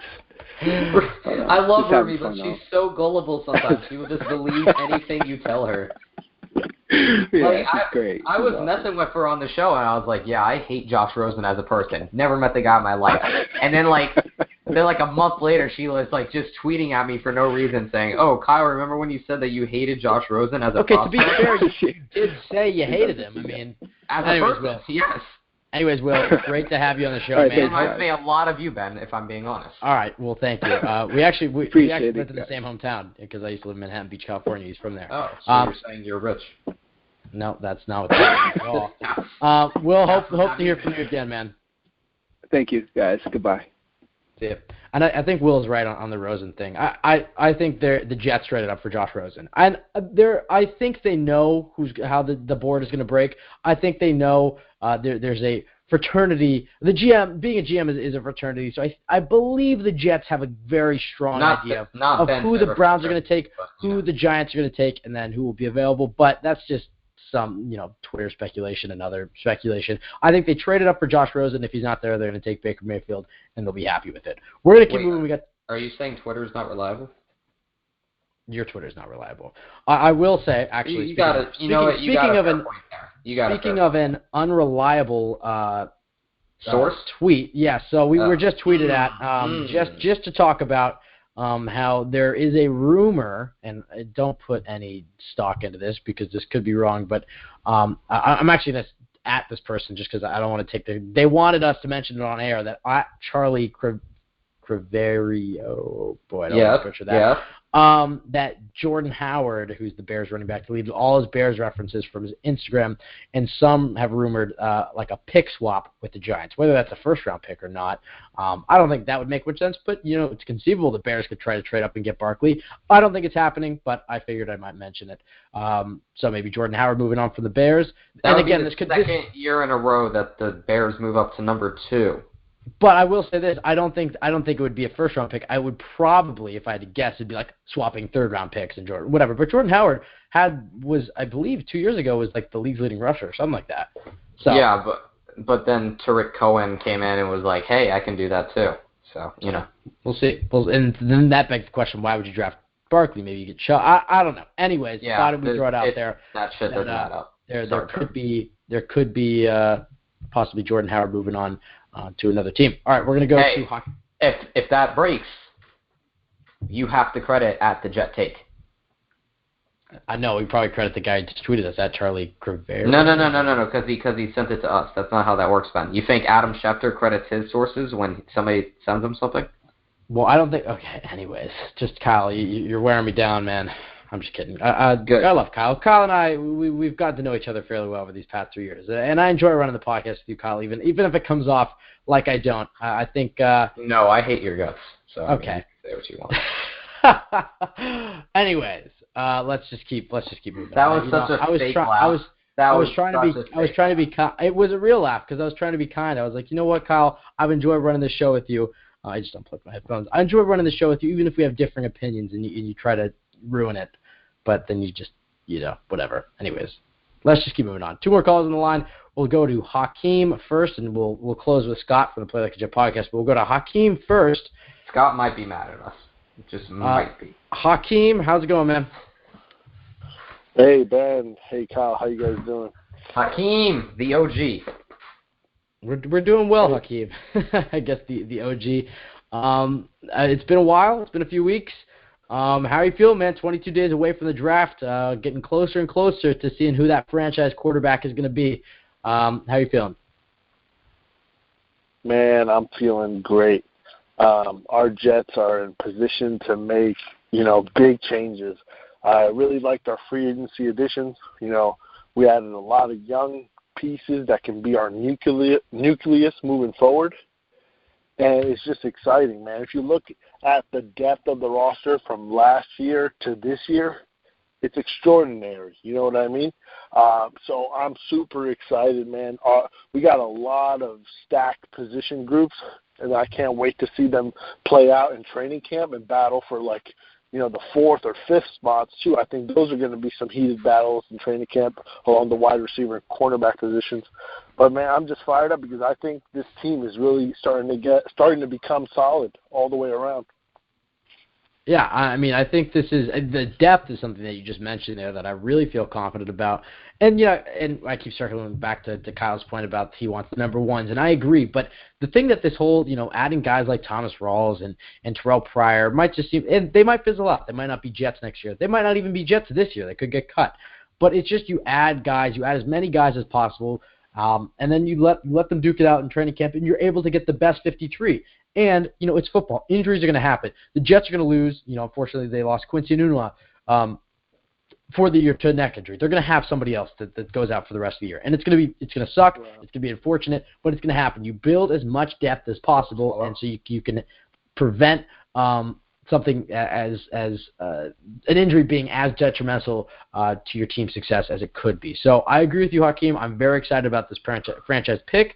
I'm very excited about the depth that they're building. Yes, I would have liked to have those 2 second-round picks to get 2 more starters the 2 second-round picks, those are both starters. Failed picks through Terry Fields. But go ahead. I will say Marcus May is looking like a very good free safety for us. So, it's unfortunate we don't get a chance at picking, maybe an edge rusher and an offensive lineman or wherever you go. But I'm very happy with this Jets team, and I'm happy to see them grow through this year and then heading into next offseason with a lot to build on.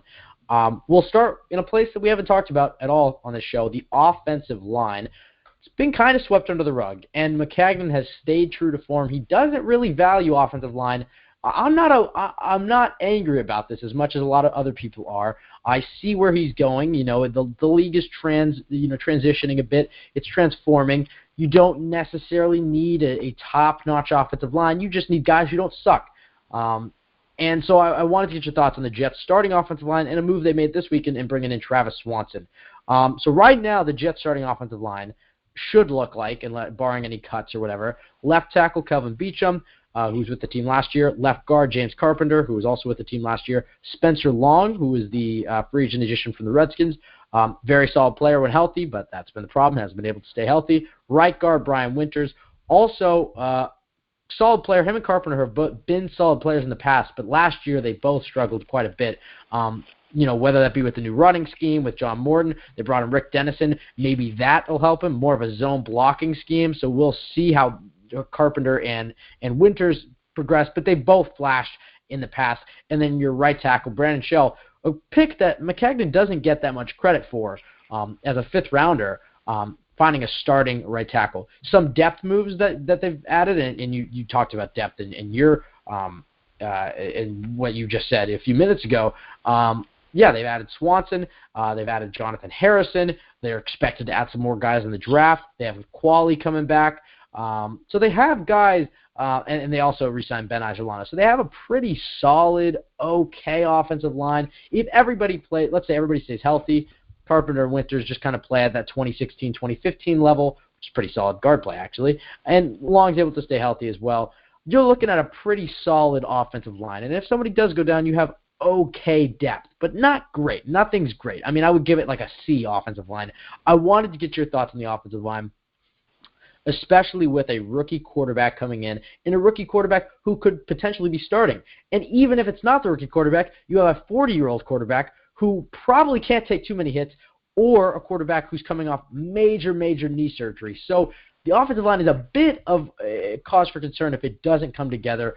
The one thing I will say, after talking to a Bills fan of mine, who obviously Rick Dennison was their offensive coordinator last year, he said their offensive line was terrible when Dennison was running things for the first few weeks.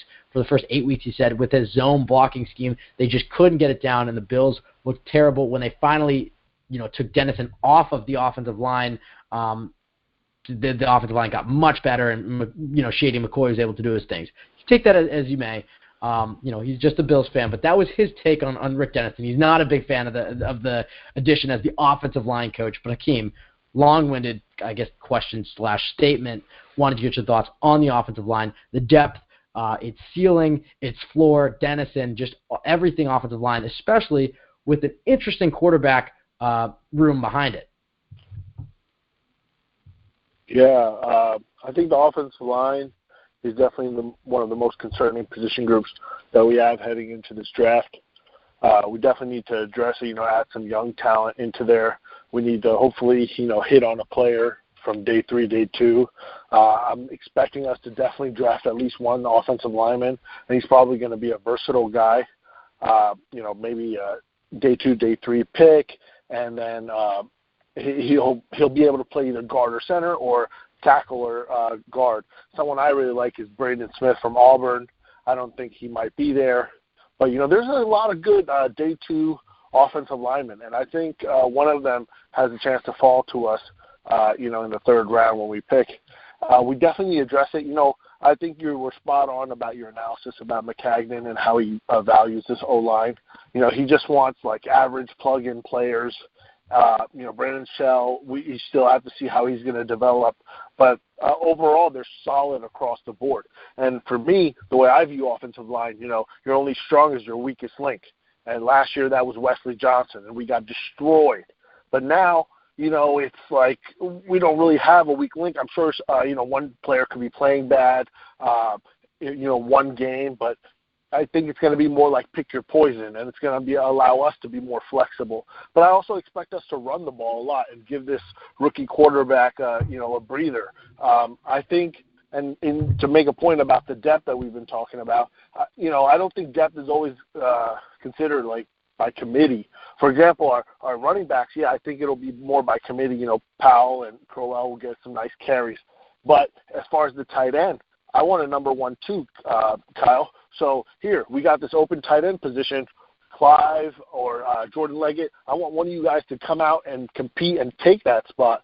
And so I think we have good depth in terms of that someone can emerge as a number 1 option and take that job and make it their own. So that, really gets me excited about our depth overall. But still, regarding our offensive line, our ceiling is pretty low because one injury could really derail our offensive line. And I definitely want to draft another piece, and I really hope he's good because we're going to need him. And even if it's a center like Frank Ragnow, if he could immediately come in and maybe play, then maybe it'll allow us to move Spencer Long to guard in case Carpenter or Winters ever got hurt. Or, if we want to just get rid of him because Carpenter's got a big cap hit and he's on the older side. I mean, I'm not in favor of cutting decent, good players on modest contracts. Obviously, Carpenter's got a $7 million cap hit roughly. But, I'm all about exploring our options. And I think this draft is going to be really telling on what Maccagnan thinks we need moving forward. But honestly, I just think he's going to be the same as he always was, which is best player available. But I think he'll definitely grab an offensive lineman later in this draft. And then that. No, I literally texted you, Kyle. Okay, I was going to go grab a charger, but I literally said, wait. To be fair, I have you on constant mute. I was like, okay, right after Hakeem is finished, I'm going to go grab a charger. I need you to ask a follow-up question.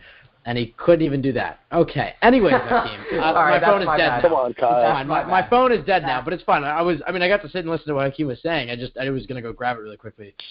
My phone's dead, so I guess, whatever. Anyways, I think you're right. As far as the offensive line goes, they're just kind of average. They're just plug-and-play guys. I think Carpenter and Winters are a bit overrated by fans.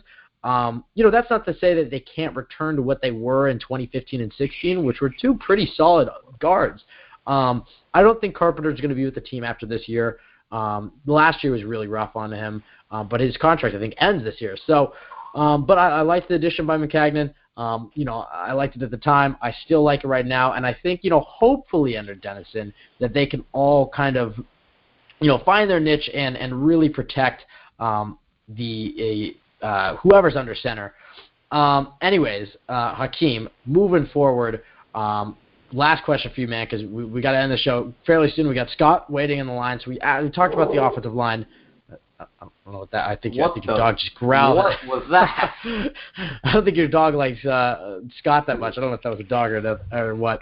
But let's talk a little bit about the outside linebacking position. Who do you think is going to be that guy outside of Jordan Jenkins? We talked a lot about this on last week's episode, but we like to get takes on this. I personally think it's going to be who they take in the third round is going to be their starting outside linebacker, but there's some that think maybe the Jets address O-line there and then dress outside linebacker a little later, going the path of a guy like Dylan Donahue in the 5th round again or something like that. The Jets have a lot of guys like Dylan Donahue, like Lorenzo Malden, like Josh Martin, and then hopefully another guy they add in. Who do you think is going to be starting there? And then the follow-up question to that would be, are you confident in the Jets' ability to provide a pass rush on quarterbacks? Because that's been the one thing that's kind of plagued the Jets. Even when they had their dominant defense in 2009 and 2010, they still struggled to get pressure on the quarterback. So I love the secondary moves. I like the inside linebacking moves. I love McClendon and Leo. But are you confident in that outside linebacker and the Jets front seven as a whole to provide and generate a pass rush? Yeah, as far as the outside linebacker position, it's up for grabs. Jordan Jenkins is definitely doing a good job on that other side, and hopefully we see him continue to progress. But if I had to predict right now, I don't think that we're going to be able to get a good edge guy on the 3rd round, because I think they're simply too valuable, so they'll probably go, in the 2nd round. And, I've been trying a lot of mock drafts. I don't really see a lot of good edge players in the 3rd round for us. So maybe I think we'll try again in day 3, like the Dylan Donahue, like you mentioned. But if I had to pick today, I think maybe not him. Malden. Maybe not him. Yeah, maybe not him. But, hey, hopefully he turns his life around and, gets better. But I got to credit the Jets to try to stick with him just to help him. I mean, that doesn't mean he's going to make it through training camp, and he's got a lot to prove even more now because of his incidents. But hopefully, he just becomes a better person and gets healthy. But I think I would have to predict Lorenzo Malden taking down the spot for now.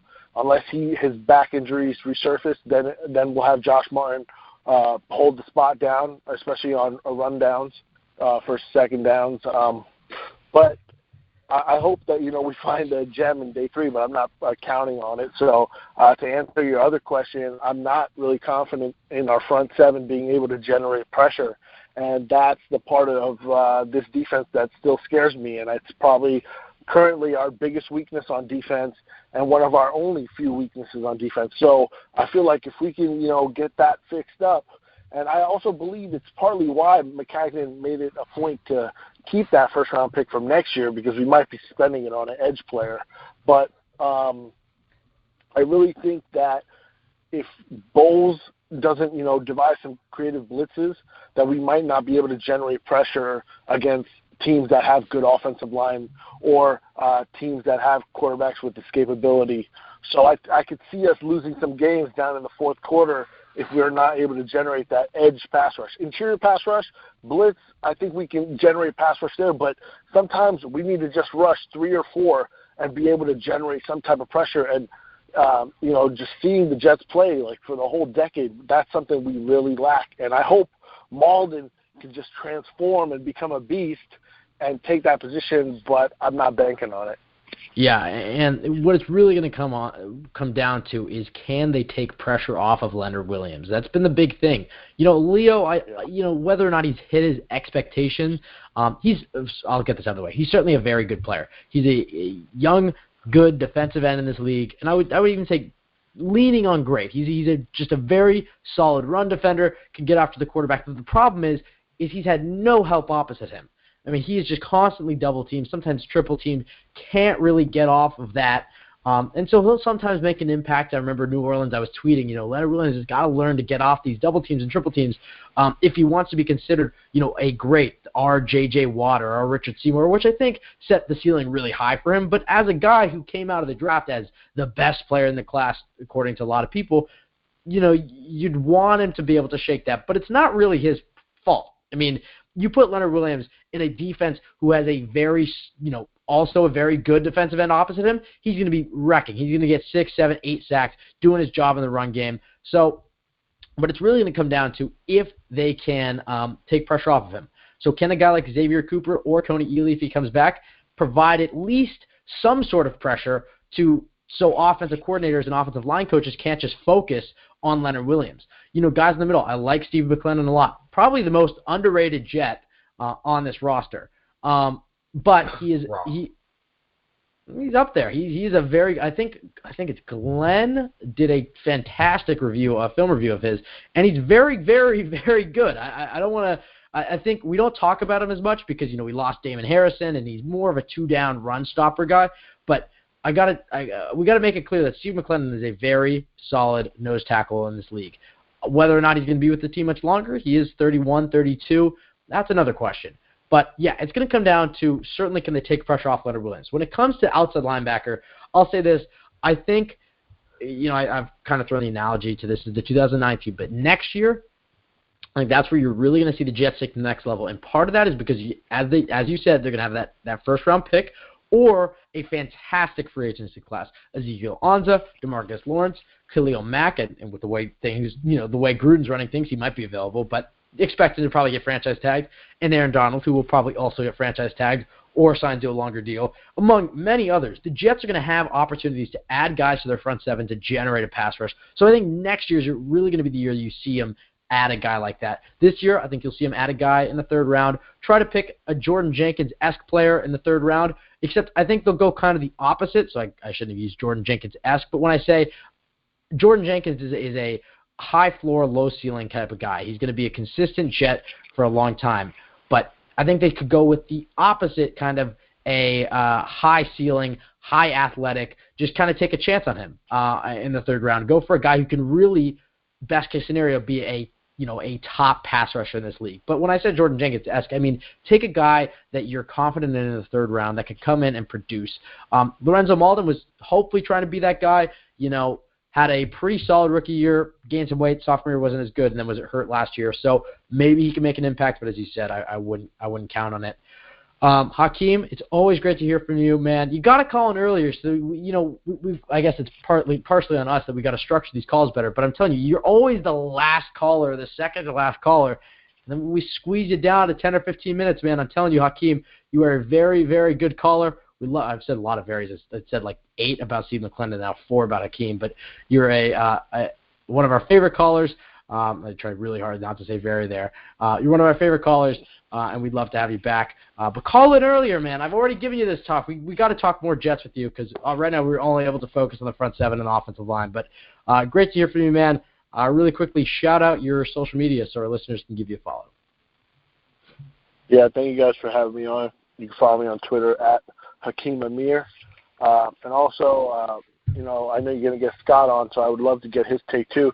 I just want to get you guys' take, and I'll listen to it later on when you guys release the show. Our Jet take? Taven Bryan from Florida, defensive lineman, was available in the third round because I heard he's been slipping into mocks.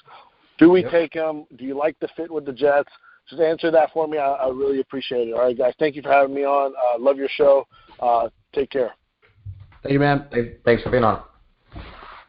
All right, that was Hakeem. I don't know what he's talking about. I don't think we have anybody else on the line. Nobody even knows. I mean, I don't know what you're talking about. I think. I think it's just. I think we're over, right?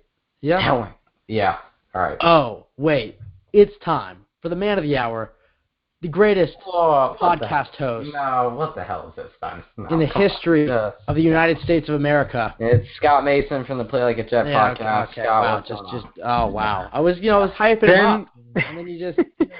Ben, I have to say, I'm very, very, very, very, very, very, very, very glad to have you give me that introduction. Get it? Because you're illiterate? Okay, Kyle, you don't know how to spell witch, so I don't know what you're talking about. Which version? Kyle, can I just say this as well before we get started? Dude, we're working so hard on this draft coverage to provide the most comprehensive draft coverage on the net anywhere that anybody can find, podcasts, written, everything, up to the second. And you come on and say, yeah, I'm hosting on Thursday night for round 1, but, I don't know how many people are going to want to listen to it. Dude, that's not how you do promotion. You're killing me. I'm a realist. Yeah, well, keep the realism to yourself. Some things are better left in your head, Kyle. Don't say stuff like that out loud. It's not true anyway. I'm sure there are plenty of people listening to the Jet Take right now that are really looking forward to hearing you anchor Thursday night. And it's a big opportunity for you, so don't sell yourself short like that. Who would you rather listen to, Ben? Kyle Fahey and the TOJ gang, or friggin' Mel Kiper and his dumb hairpiece? Okay, if you watch the draft on ESPN, you're a sucker. Well, that's kind of my point. I'll say this. I would rather watch anybody on TOJ than Mel Kiper. Kyle falls towards the bottom of the depth chart, but Jay, fair enough. Scott Mason, Joe Caparoso, Connor Rogers. I'm tuning in. That's a great play. That's probably, it is the best place to go for Jets coverage, and specifically Jets draft coverage. Kyle Fahey, he's okay. He's a Bryce Petty. You put him in, he might throw a touchdown or so, but he's not really the future. Ben, you might want to clean off your face a little bit before you start getting to the next subject. I don't know. Just throw a warning. It's called promotion, young man. Learn a thing or two from your co-host. No, that's called a facial right there. Oh my God, kill me. Anyways, so you're gonna get fired from so many jobs, Kyle. I don't even want to know how many it's gonna be, but I can't even imagine. Hey. It's gonna be an interesting career for you, my man. Hey, we already have one, right? Right, Ben? Are we counting that one? Yeah, I guess so. That was all right. Anyways, Scott, there are two things I want to talk to you about. Well, I guess three. There's three. Obviously, you're going to plug the show. Play Like a Jet, one of the best Jets podcasts out there. Yeah. Make sure you go listen to it. See, Kyle, that's how you do it. And I actually mean that. I do listen to the show. Scott does a terrific job. Charismatic host and a unique and original. Charismatic? Wow, you're really struggling with some of these words tonight. I always say charismatic host. I don't. Charismatic. Well, he did get admitted to the Newhouse School at Syracuse, so you don't admit people that don't have vocabularies. You got to give it to them. This is true. All right, thank you. Anyways, Scott, there are two things I want to do, and including your plug. I have a little bit of a segment here. It's going to go by quick, but we'll do that at the end. The first part is, and this is a trend that is developing. I don't want to say trend. A movement, that's a better word, that is developing on Jets Twitter, spearheaded by Darren Lee. It's for the Jets to get new uniforms, to rebrand. Jamal Adams has chimed in. I know. I chose you to talk to about this. These Titan jerseys are trash as hell. I saw them. They were the worst I've ever seen. Hot trash. Besides that, some Chili Graphics, at Chili Graphics, I want to make sure I give credit, made a Jets uniform, concept. I'm going to tweet this out as I talk about it. And that garnered a lot of attention. Obviously, Joe Caparoso liked it. We liked it. Darren Lee really liked it, and even told us and him that he's going to show this to the Jets front office, and that probably won't lead to anything. But it is in the next few years, it's conceivable that the Jets could rebrand and change their uniforms. It's a fun topic. It takes away from some of the draft stuff. Scott, I wanted to get your thoughts on the Jets potentially rebranding, potentially going back to that 80s logo. Your thoughts on it as the Jets history podcast host, as a guy who grew up during those Ken O'Brien days. I just wanted to get your thoughts on potentially going back to a similar look, or what type of look you'd go for, or if you're content with the current jerseys. Do you think? Well, first of all, canceled the Josh Allen meeting?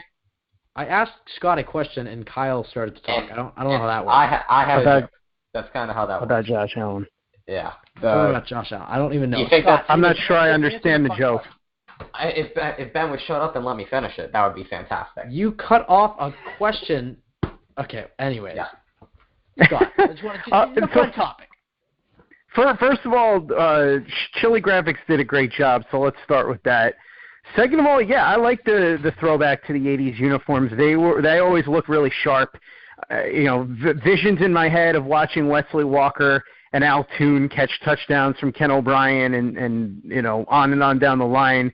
Freeman McNeil running for touchdowns. Mark Gastineau running through the backfield and ripping people's heads off. So I'm fine with it. I mean, my main thing is I just don't really care that much about uniforms. I mean, if the team's winning, they could have the ugliest uniform of all time, and it wouldn't really bother me. I'm totally in favor of switching the uniforms. All due respect to Darren Lee, it's not exactly at the top of my priority list. It seems like it's the number one thing on his mind right now. I don't really know why it's that important to him, but yeah, I'm good with it. I just don't think it's that big of a deal. Hot take. No, I see what you're saying. But I will say, is there a specific look that you'd like the Jets? Okay, so let's say the Jets are a Super Bowl contender. They're not. But, let's say they're doing well. So the winning doesn't matter. Being focused on whatever doesn't matter. Scott Mason, the NFL jersey designer at Nike, what type of look do you think you'd go for? Do you think the Jets should just try to modernize what they have, try to go to an 80s, go to a new look? Just what do you think would look best to see Josh Rosen or Baker Mayfield trot out at MetLife Stadium? I mean, really, I'm a history host, so I love the throwbacks. So I'm totally in favor of going back to the stuff they had in the 80s. If they had something modern that looks sharp too, that's fine. I'm not really a design guy, but as long as it's something that looks nice, that's cool. And as long as they're winning, that's really all that's important, because you could have the nicest uniform. It's like, I hate to say it this way, but it's like the ugly girl that spends $1,000 on a dress and gets her hair done, all that stuff. And there's only so much improvement that an ugly girl can make. You know what I mean? I unmuted myself because I knew Ben was going to throw a shot at me. Yeah. So you're talking about Kyle, right? Yeah, obviously. Oh, well, actually, the $1,000 dress correctly fits you more. I got nice curves. I don't know what you're talking about. No, because money. Okay. All right. Oh, you're taking it that way. I thought you were complimenting my figure. Yeah. Okay. To be honest, Ben, I love watching you leave. So. Kill me again. Anyways, Scott. I hate to see you go, but I love to watch you weep. Okay. Anyways, Scott, I have a list here of quite a few young Jets players that McCagnon has either brought in, drafted, signed, whatever. And I want to get your opinion, and Kyle can chime in here. It's meant to be a quicker segment. So just kind of one word, maybe a little bit of an explanation, but not looking to spend 30 minutes on it. Just a list here of guys and where you see their future with the Jets going. As far as, are they going to be on the roster in 2018? Are they going to be a contributor? Do you think they're going to step up? So yeah, I'll start it off. Devin Smith, former second-round pick in the 2015 draft.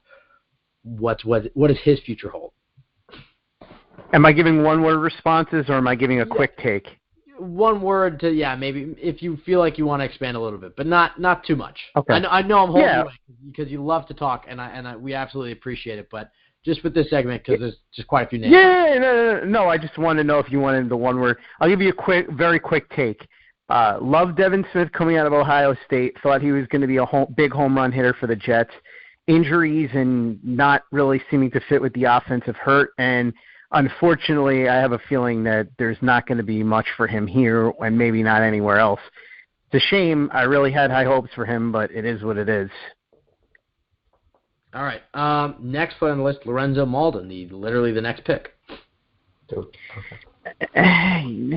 like the definition of a Jag, really. Like, he's an okay, rotational piece, I guess, but I don't expect much from him. He's not a super gifted player. He's a guy that, I guess they call it a classic try-hard. And, if he stays healthy.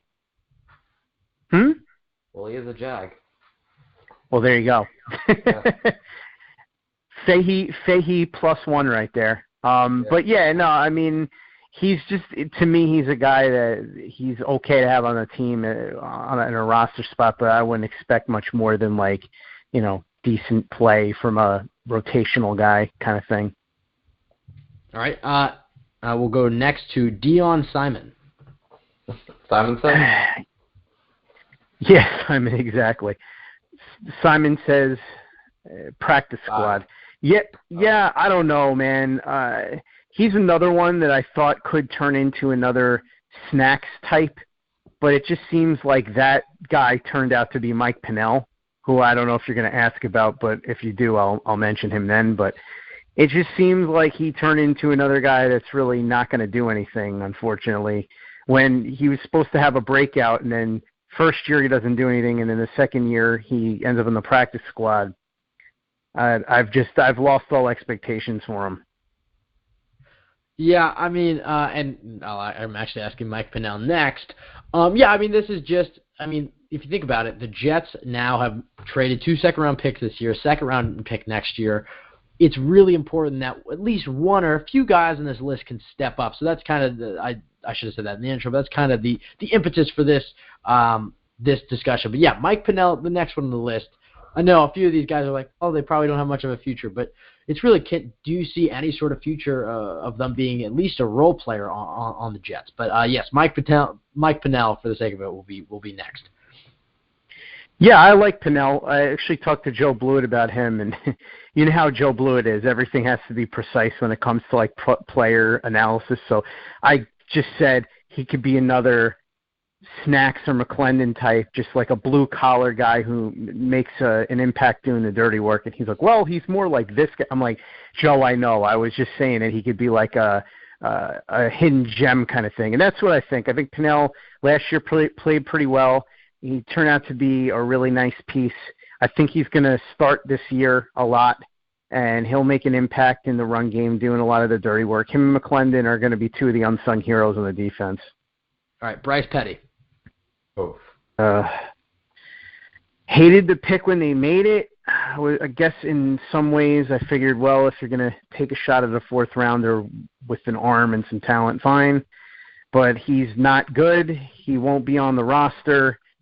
And what can you say? It was a failed pick. I mean, there's really not much else to say about it. Ardarius Stewart. Wasn't crazy about the pick.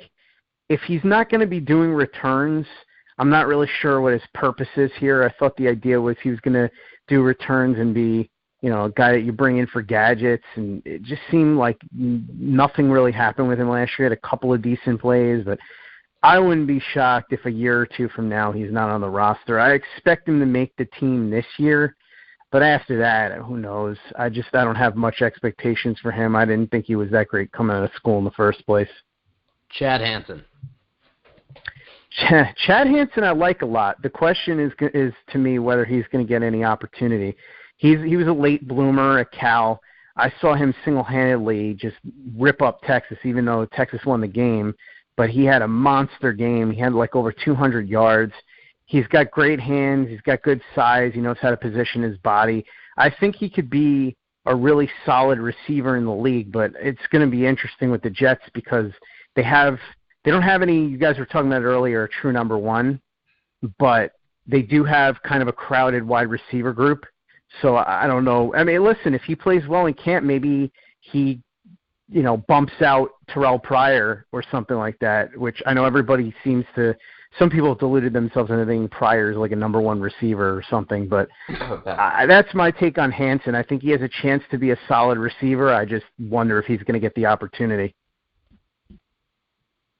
Jordan Leggett. Yeah, he's an interesting one. He's a good receiver. He can't block. He's admitted that, and the question with him has always been the motor.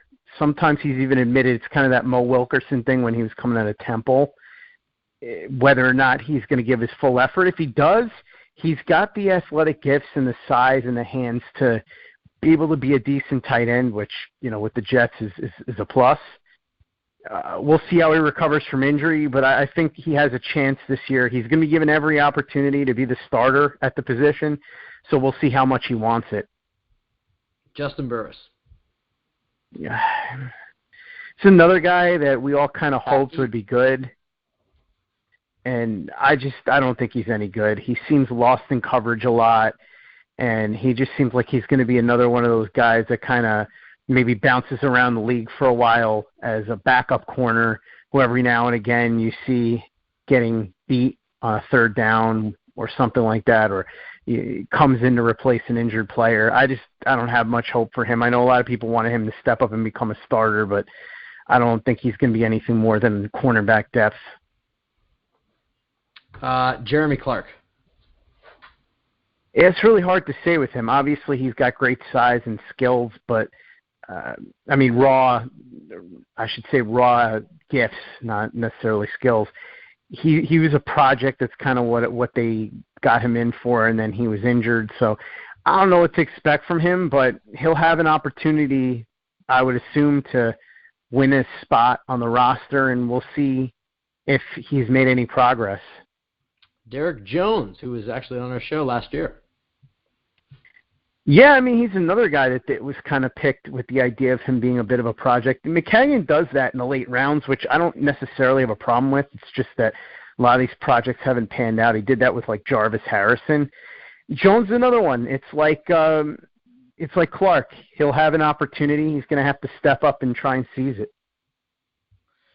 We'll go Xavier Cooper. Are you just naming the roster? No, I made a list of a bunch of young guys. Yeah. Cooper, I think, actually played well in spurts last year. I think he could be a decent rotation piece. I don't expect him to be more than that, but again, when you're bringing in guys in the late rounds or especially UDFAs like Mike Pinnell, if you can turn those guys into like decent rotation pieces, that's a win. So if he could turn into that on a regular basis, it could happen. He played relatively well for what the expectations were last year. Four more. Elijah McGuire. I know a lot of people had high hopes for him, but to be honest, I don't know that he's anything more than like a third running back. He's got some speed, and he can do some things out of the backfield, but other than that one run against the Jaguars, I didn't see a ton. He's going to have to really step up this year and prove something. Otherwise, for now, my projection would be he's a guy that's more or less a third running back who has potential to once in a while make a decent play out of the backfield or something like that. But I don't really see a lot for him. I don't think he's going to be some sort of I don't necessarily think he has it in him to be another Bilal Powell or anything like that. All right, 2 free agent additions in the last week or so: Thomas Rawls and then Terrell Pryor. Rawls, I don't know, man. I think he showed flashes in Seattle. Then he had the injuries, and he fell out of favor. He's worth a flyer. It doesn't hurt. You bring him in, and if he can recapture what he did a couple of years ago in Seattle, that's a win. If he can't, you just move on. So I'm fine with it. Again, with a guy like that, you just go in with no expectations, and whatever happens, happens. All right, 2 more, both quarterbacks. Teddy Bridgewater. Oh, wait, Pryor. I forgot about Pryor. Pryor. I completely spaced on Pryor. Sorry, Terrell Pryor. So I was probably the most vocal anti-Pryor person, or one of them. I think maybe me and Jeff Lloyd. My problem with Pryor is I lived in D.C. last year, and he was such a pain, and he got hurt, and he just was such a disappointment in every single way. He's getting into fights with fans, and granted, I know the circumstances are such that it was bad, and well, you were getting in a fight with Terrell Pryor? No, you said something about disappointment and you having to deal with it. I thought we were talking about me for a second. That's up to your father to deal with, man. So talk to Jeff Lloyd about that one, man. I don't have anything to do with that. Did you hear me just give away Jeff to the devil earlier? If they I'm fine with either Jeff or Gary Smith if that means the Bills or the Browns take Josh Allen and we don't even have the opportunity to. That would be good, but I can't sell Jeff to the devil as much as I would love for the Browns to take. I don't think it's going to happen anyway. But so getting back to Pryor, yeah, Ben, I don't expect a ton from him, but he's a guy. I was really anti bringing him in, but then I kind of relaxed a little bit on it. I went back and watched his Browns film again, and I still wouldn't have made the move, but considering that they didn't really pay him much and they can get rid of him at the first sign of trouble, listen, I guess it's a no-lose. If he comes in and he's anything close to what he was 2 years ago, great. If he's not, he's a pain in the butt like he was in D.C., you just get rid of him. So I have no expectations for him. I wouldn't have made the move, but whatever. If it works out, it works out. All right, 2 more quarterbacks now. Teddy Bridgewater. Oh, man. I love Teddy Bridgewater, the pre-injury Teddy Bridgewater, and I'm actually working on something involving him right now, but we have no idea what to expect. I like the move a lot because he was the only quarterback that was on the market besides Cousins that even has a chance to be anything more than He's been gone 2 years. His leg almost got snapped, so we don't know what the Jets are getting necessarily. But it's a low-risk, high-reward move. I think he's an incredibly intelligent quarterback, makes a lot of great decisions, natural ability. So if he's anywhere close to where he was, like he's not a guy like an RG3 or Kaepernick or somebody like that where once the physical goes, he's done. Like once those guys slowed down even a little bit, they were nothing. With Bridgewater, he's a guy that wasn't relying solely on his athleticism. So if he's even close to what he was physically, he could be one hell of a bargain for the Jets. And obviously the dream scenario would be, he wins the starting job, plays really well, and then now the Jets have an extra trade chip to maybe recoup some of the draft picks that they gave up to move up for whoever it is they end up drafting at number 3. All right, last one, Christian Hackenberg, and I'll preface this with I actually have to go. We went much longer than I expected the show to go, and I actually have something I got to go to right now. Ben's got it'll got be a very Scott important and date. Kyle to close out the show, last few minutes of the show. But last one, Christian Hackenberg. Scott, I know you and Kyle will be very fired up about this one, but Kyle, don't forget to do the plugs. Please don't shit on the show. And I'll talk to the I'll broadcast next week. Remember, you can follow me at Ben W. Blessington, or for more Jets related stuff at the Jet Take. Yeah. Yes. Okay. So good luck, Scott, dealing with the 8-year-old that is Kyle Fahey. Yeah. I know. I hate dipping on the podcast with like 5 minutes to go, but Ben's got to go work his I said one-word answers, and then I knew I can't trust Scott Mason. Apologies, man. I understand that as a fellow chatterbox, but I can't hate good content. So, anyways, content. I guess so. That'll do it for me. But the Jet Take carries on last few minutes. All right, Ben. Thanks, man. We will chat during the week. Yeah, Hackenberg, whatever. I mean, he was a bad pick. We all knew it. The Jets it's kind of the Josh Allen thing, but on not quite as grand a scale. We all knew that the Jets were taking a huge long shot gamble, picking Hackenberg at all, let alone in the second round. It didn't pan out. Let's hope they learn their lesson from it. Yeah, I'll just go. I didn't really get to answer any of these, even though I'm pretty sure Ben said, Kyle and Scott, I'll let you do one-word answers to this. Yeah, go through all of them then, man. Go through them. No, we're 3 hours in, and I'm pretty tired. I'm being honest. All right. I'm a tuckered out puppy right now. That's cool. I'll give a one-word answer for Hackenberg. Trash. All right? There you go. I love – you heard Will, right, when he said he listened to us the one night when we picked Hackenberg. Sure. And he's like, yeah, that was great when you cried. Will, we now have beef, all right? That was not great when you cried. All of Jets Nation was crying that night, or they should have been, except the crackheads who were saying, oh, Hackenberg, he's got a great arm. No, he sucks, as we told you.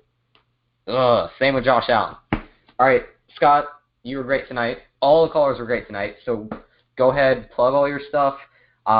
Give us everything that's upcoming on TOJ this week. We always have, we have so much content, it's hard to keep up. I'm a retweeting machine, honestly. I just check in Twitter every 5 minutes, just all right, what else is new? All right, what I have DM notifications for Joe specifically for when he sends something.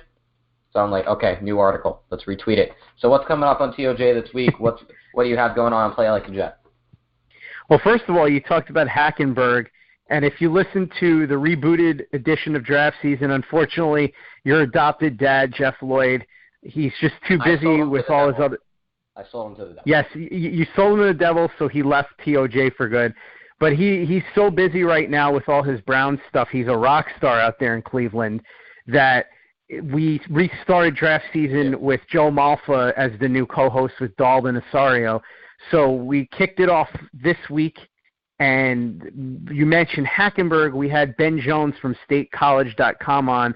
He talked a little about Hackenberg, but mostly it was about the two major draft prospects for Penn State, which would be obviously Saquon Barkley, who I can't imagine the Jets taking, and Mike Gesicki, the tight end, who they probably won't get a shot at, but I guess anything's possible. They also broke down Deshaun Hamilton. Yeah, I guess Hamilton's a possibility too. So there was a lot of talk about the Penn State prospects. So there's that, and also they broke down their a couple of their sleepers and a couple of their quarterbacks that they like, the order. So next week's going to be a fun show too. We've got a cool guest lined up. I don't want to say yet because we don't have it 100% confirmed. But if you haven't listened to Draft Season yet, go ahead and download it. You know where to get it: iTunes, turnonthejets.com, anywhere else where you can download podcasts. There's also Connor Rogers, Stick to the Jets. He did a great episode this week with John Ledyard from talking about the NFL Draft. Connor, as you know, is tremendous always. He's a terrific listener and a great writer, so anything he does is great. And if you're interested in the draft at all, this is a terrific episode. John Ledyard's one of the best guys out there, and him and Connor together for a show is just, that's gold. Yeah, exactly. I mean, that's draft gold right there. So go ahead and check that out. Stick to the Jets, same thing. You know where to find it. Then also the latest edition of the Getting to Know the Quarterback series dropped yesterday. And Kyle, as you know, that's our in-depth look from all the angles at the 4 quarterbacks that the Jets are going to be potentially considering with the 3rd pick. Obviously, we don't know how the board is going to fall, but these are the 4 quarterbacks that we expect there's any reasonable chance the Jets will draft. So last week we did Josh Allen, and we got a lot of positive feedback. I was thrilled with the positive feedback we got for that. This week we take a look at Josh Rosen. It dropped yesterday.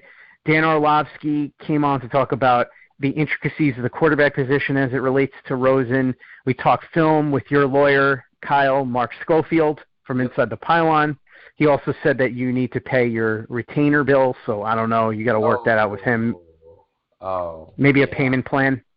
I might have to buy Jeff back from the devil, so to help you pay those legal bills.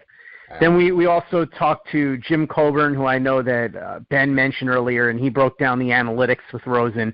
And we spoke to Tukni Nguyen, who writes for the Southern California News Group. I believe it's the LA Daily News. And she was especially interesting this week because, as you know, Kyle, there was a ton of chatter through the week so far about, is Josh Rosen a pain? Is he a problem? Is he arrogant? Is he too smart? Is he too interested in other things?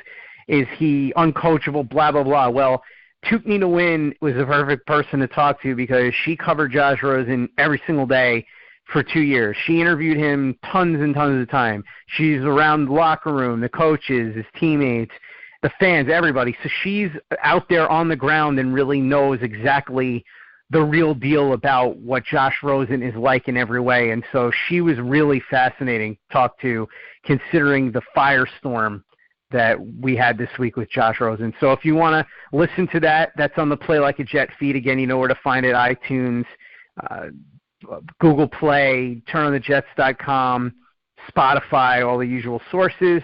Joe Caparoso had a great podcast this week too with Eric Galco from Optimum Scouting, and he talked about what he thinks the Jets will do. He really talked a little bit about his preference for the quarterbacks as far as what he thinks would be the best fit for the Jets. It's a short podcast too, which is great, easy to digest. So check that out at the Turn on the Jets podcast with Joe. It was really good. Eric Galco is one of the best guys out there at Optimum Scouting, so terrific stuff. And then Friday we've got another Play Like a Jet, and this is going to be the latest installment with Thomas Jones. We've been going through the 2009 season, which, Kyle, as you know, because that was the year, I believe, that you said that you first really became a Jets fan, right? Yep. So good memories for you, but as you know, that was an interesting year because Sanchez and Rex were both in their rookie seasons, and there was a lot of excitement, and the end of the season came down to, could the Jets beat the Bengals and get into the playoffs? It was win or go home. It was on a Sunday night, and so we're going to talk to him about that, and then what would happen from there. Did the Jets get into the playoffs? If they did, how did it go? So we're getting into the next part of that series on Friday. Again, you know where to find all that stuff. And then the written content, man, there's so much. Connor Rogers put out his the first installment of his draft notebook, and that was really cool because he got into the case for Baker Mayfield.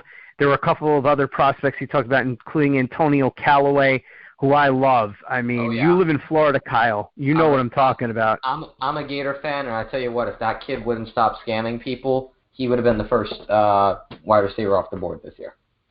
Yeah, absolutely. I think the comparison that I made to your dad, Jeff Lloyd, is that he is a bigger, stronger Santana Moss.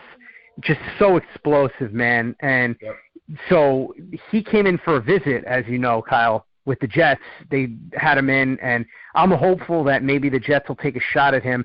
I know that he, like you said, he's got so many problems. It's an understatement. But, man, if he could keep his head on straight, this is a guy that I really believe if he hadn't done what he did, he probably could have been a top 15 or 20 pick. So if you could get him in like the 4th round or something like that, it might be interesting. So Connor Rogers had some cool stuff written about that as well. I hate to interrupt during the thing, but this reminds me because Hakeem asked me to talk about Tavon Branch, another Florida prospect who seems to be slipping. Sure. Was probably going to be the only Florida prospect to be a first-round pick this year. I still think he falls in that, like, 29 to probably 35 range because he's a really good talent. So, Hakeem, to answer your question, I know you had to listen a little longer than you probably would have wanted to, but, hey, that works for us, more downloads.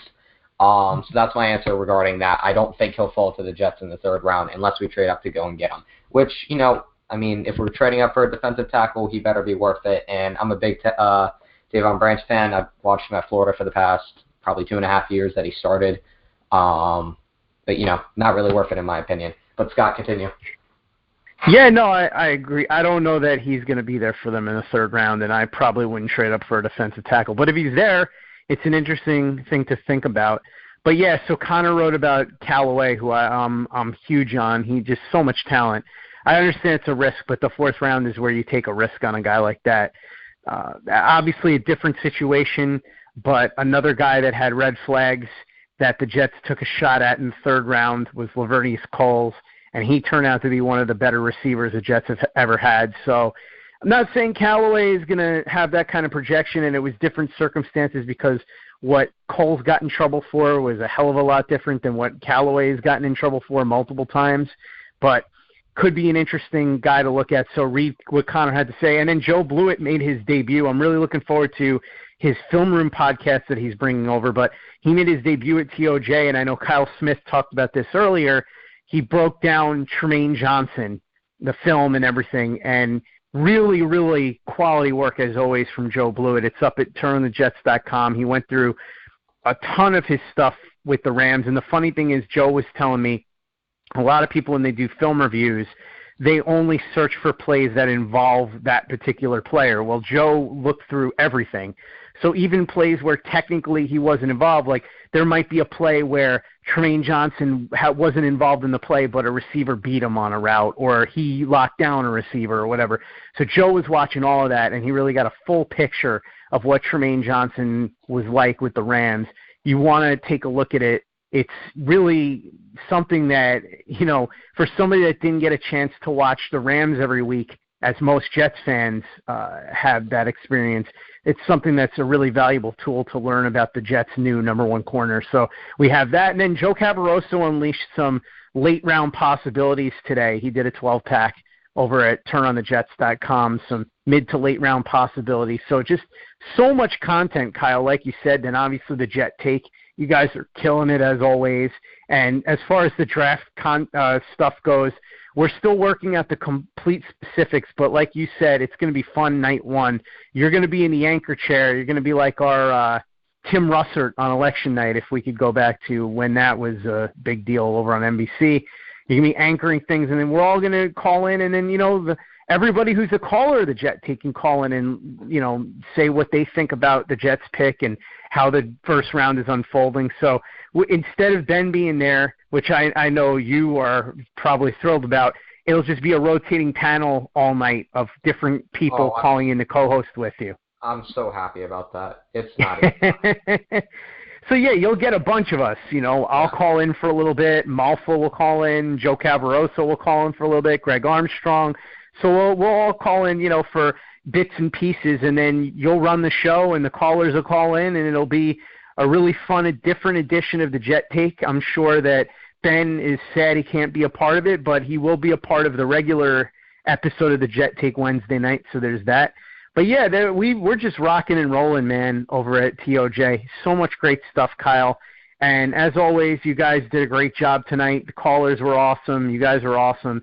And I'm really looking forward to the rest of the week and seeing what everybody thinks. Listen, everybody, if you're not following me on Twitter, please go ahead at PlayLikeAJet1 because I would love to get as much feedback as possible on everything we're doing at TOJ, especially the podcast and especially the Play Like a Jet podcast on Friday and the Getting to Know the Quarterback stuff.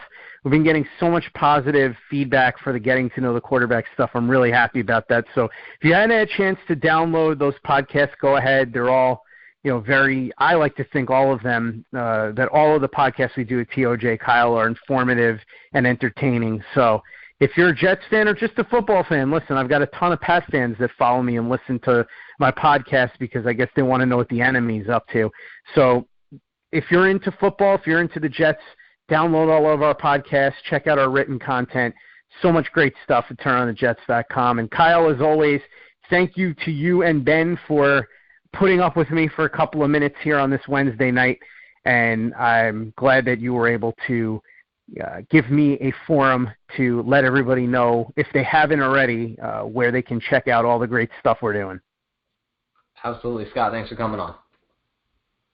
Thanks, Kyle. I'll talk to you guys next week. And in the meantime, try not to buy a plane ticket to Oregon to fight Ben, all right? At least not until I'm there to referee. I think I'm going to have Connor Rogers train me. He's a power lifter. Is Connor Rogers a power lifter? You didn't know that? He used to be like I didn't. He's like a competitive athlete.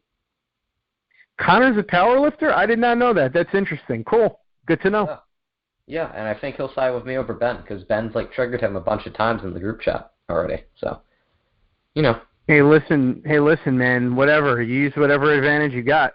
Oh, I'm roiding up too. Like, I've told Ben. All right, that. Kyle. Again, thanks, brother. Always appreciate it, and looking forward to talking to you guys next week. Absolutely. All right. And that was Scott from the Play Like a Jet podcast. You heard all that. You got his at PlayLikeAJet1 on Twitter. Obviously, Turn on the Jets. He does a lot of great work on there, writing, and then the Play Like a Jet podcast. You can find that at iTunes, and then Turn on the Jets. All right. We've been doing this for about 3 hours. We had a lot of amazing callers tonight. Some OGs, Hakeem, Alex. Got some new callers, Will, Kevin. Really great night of callers. A lot of great breakdowns. And, I'm struggling to finish this show. I'm a tired puppy. This is what happens when Kyle gets called in to finish up Ben's dirty work because he had a piano lesson. Folks. So, as usual, you can find us at The Jet Take on Twitter. I would say Instagram, but we got hacked. You can find us on iTunes, Spotify, Google Play, iHeartRadio, all those great things. Just search The Jet Take. We're available on everything. You can find us at Turn on the Jets, like on the website, turnonthejets.com. Obviously, follow Joe Caparoso, Joe Blewett, Kyle Smith, Scott Mason, Diego Osorio, all those great guys at TOJ. And, next week we have a special guest lined up. We're going to have Joel Corey, who is a cap specialist. I think we had him on in Season 1. I'm not 100% sure on that. But, you guys probably know him from Twitter. He's pretty big on Twitter. Writer for CBS. He's just going to come on the show, break down all the contracts that the Jets have given out this year. He's going to show us a lot of loopholes we have in it and all stuff of that nature. So it's going to be really interesting. And if you're listening so far, like into this episode, if you're at this point, tweet at me at Kyle Fahey NFL and just tweet Josh Allen sucks. Just tweet that at me, and if you do, you'll win something. I want to see how many people actually listen this far. All right, and we'll leave you, per usual, with the best chant in the NFL. Till next time, go Jets.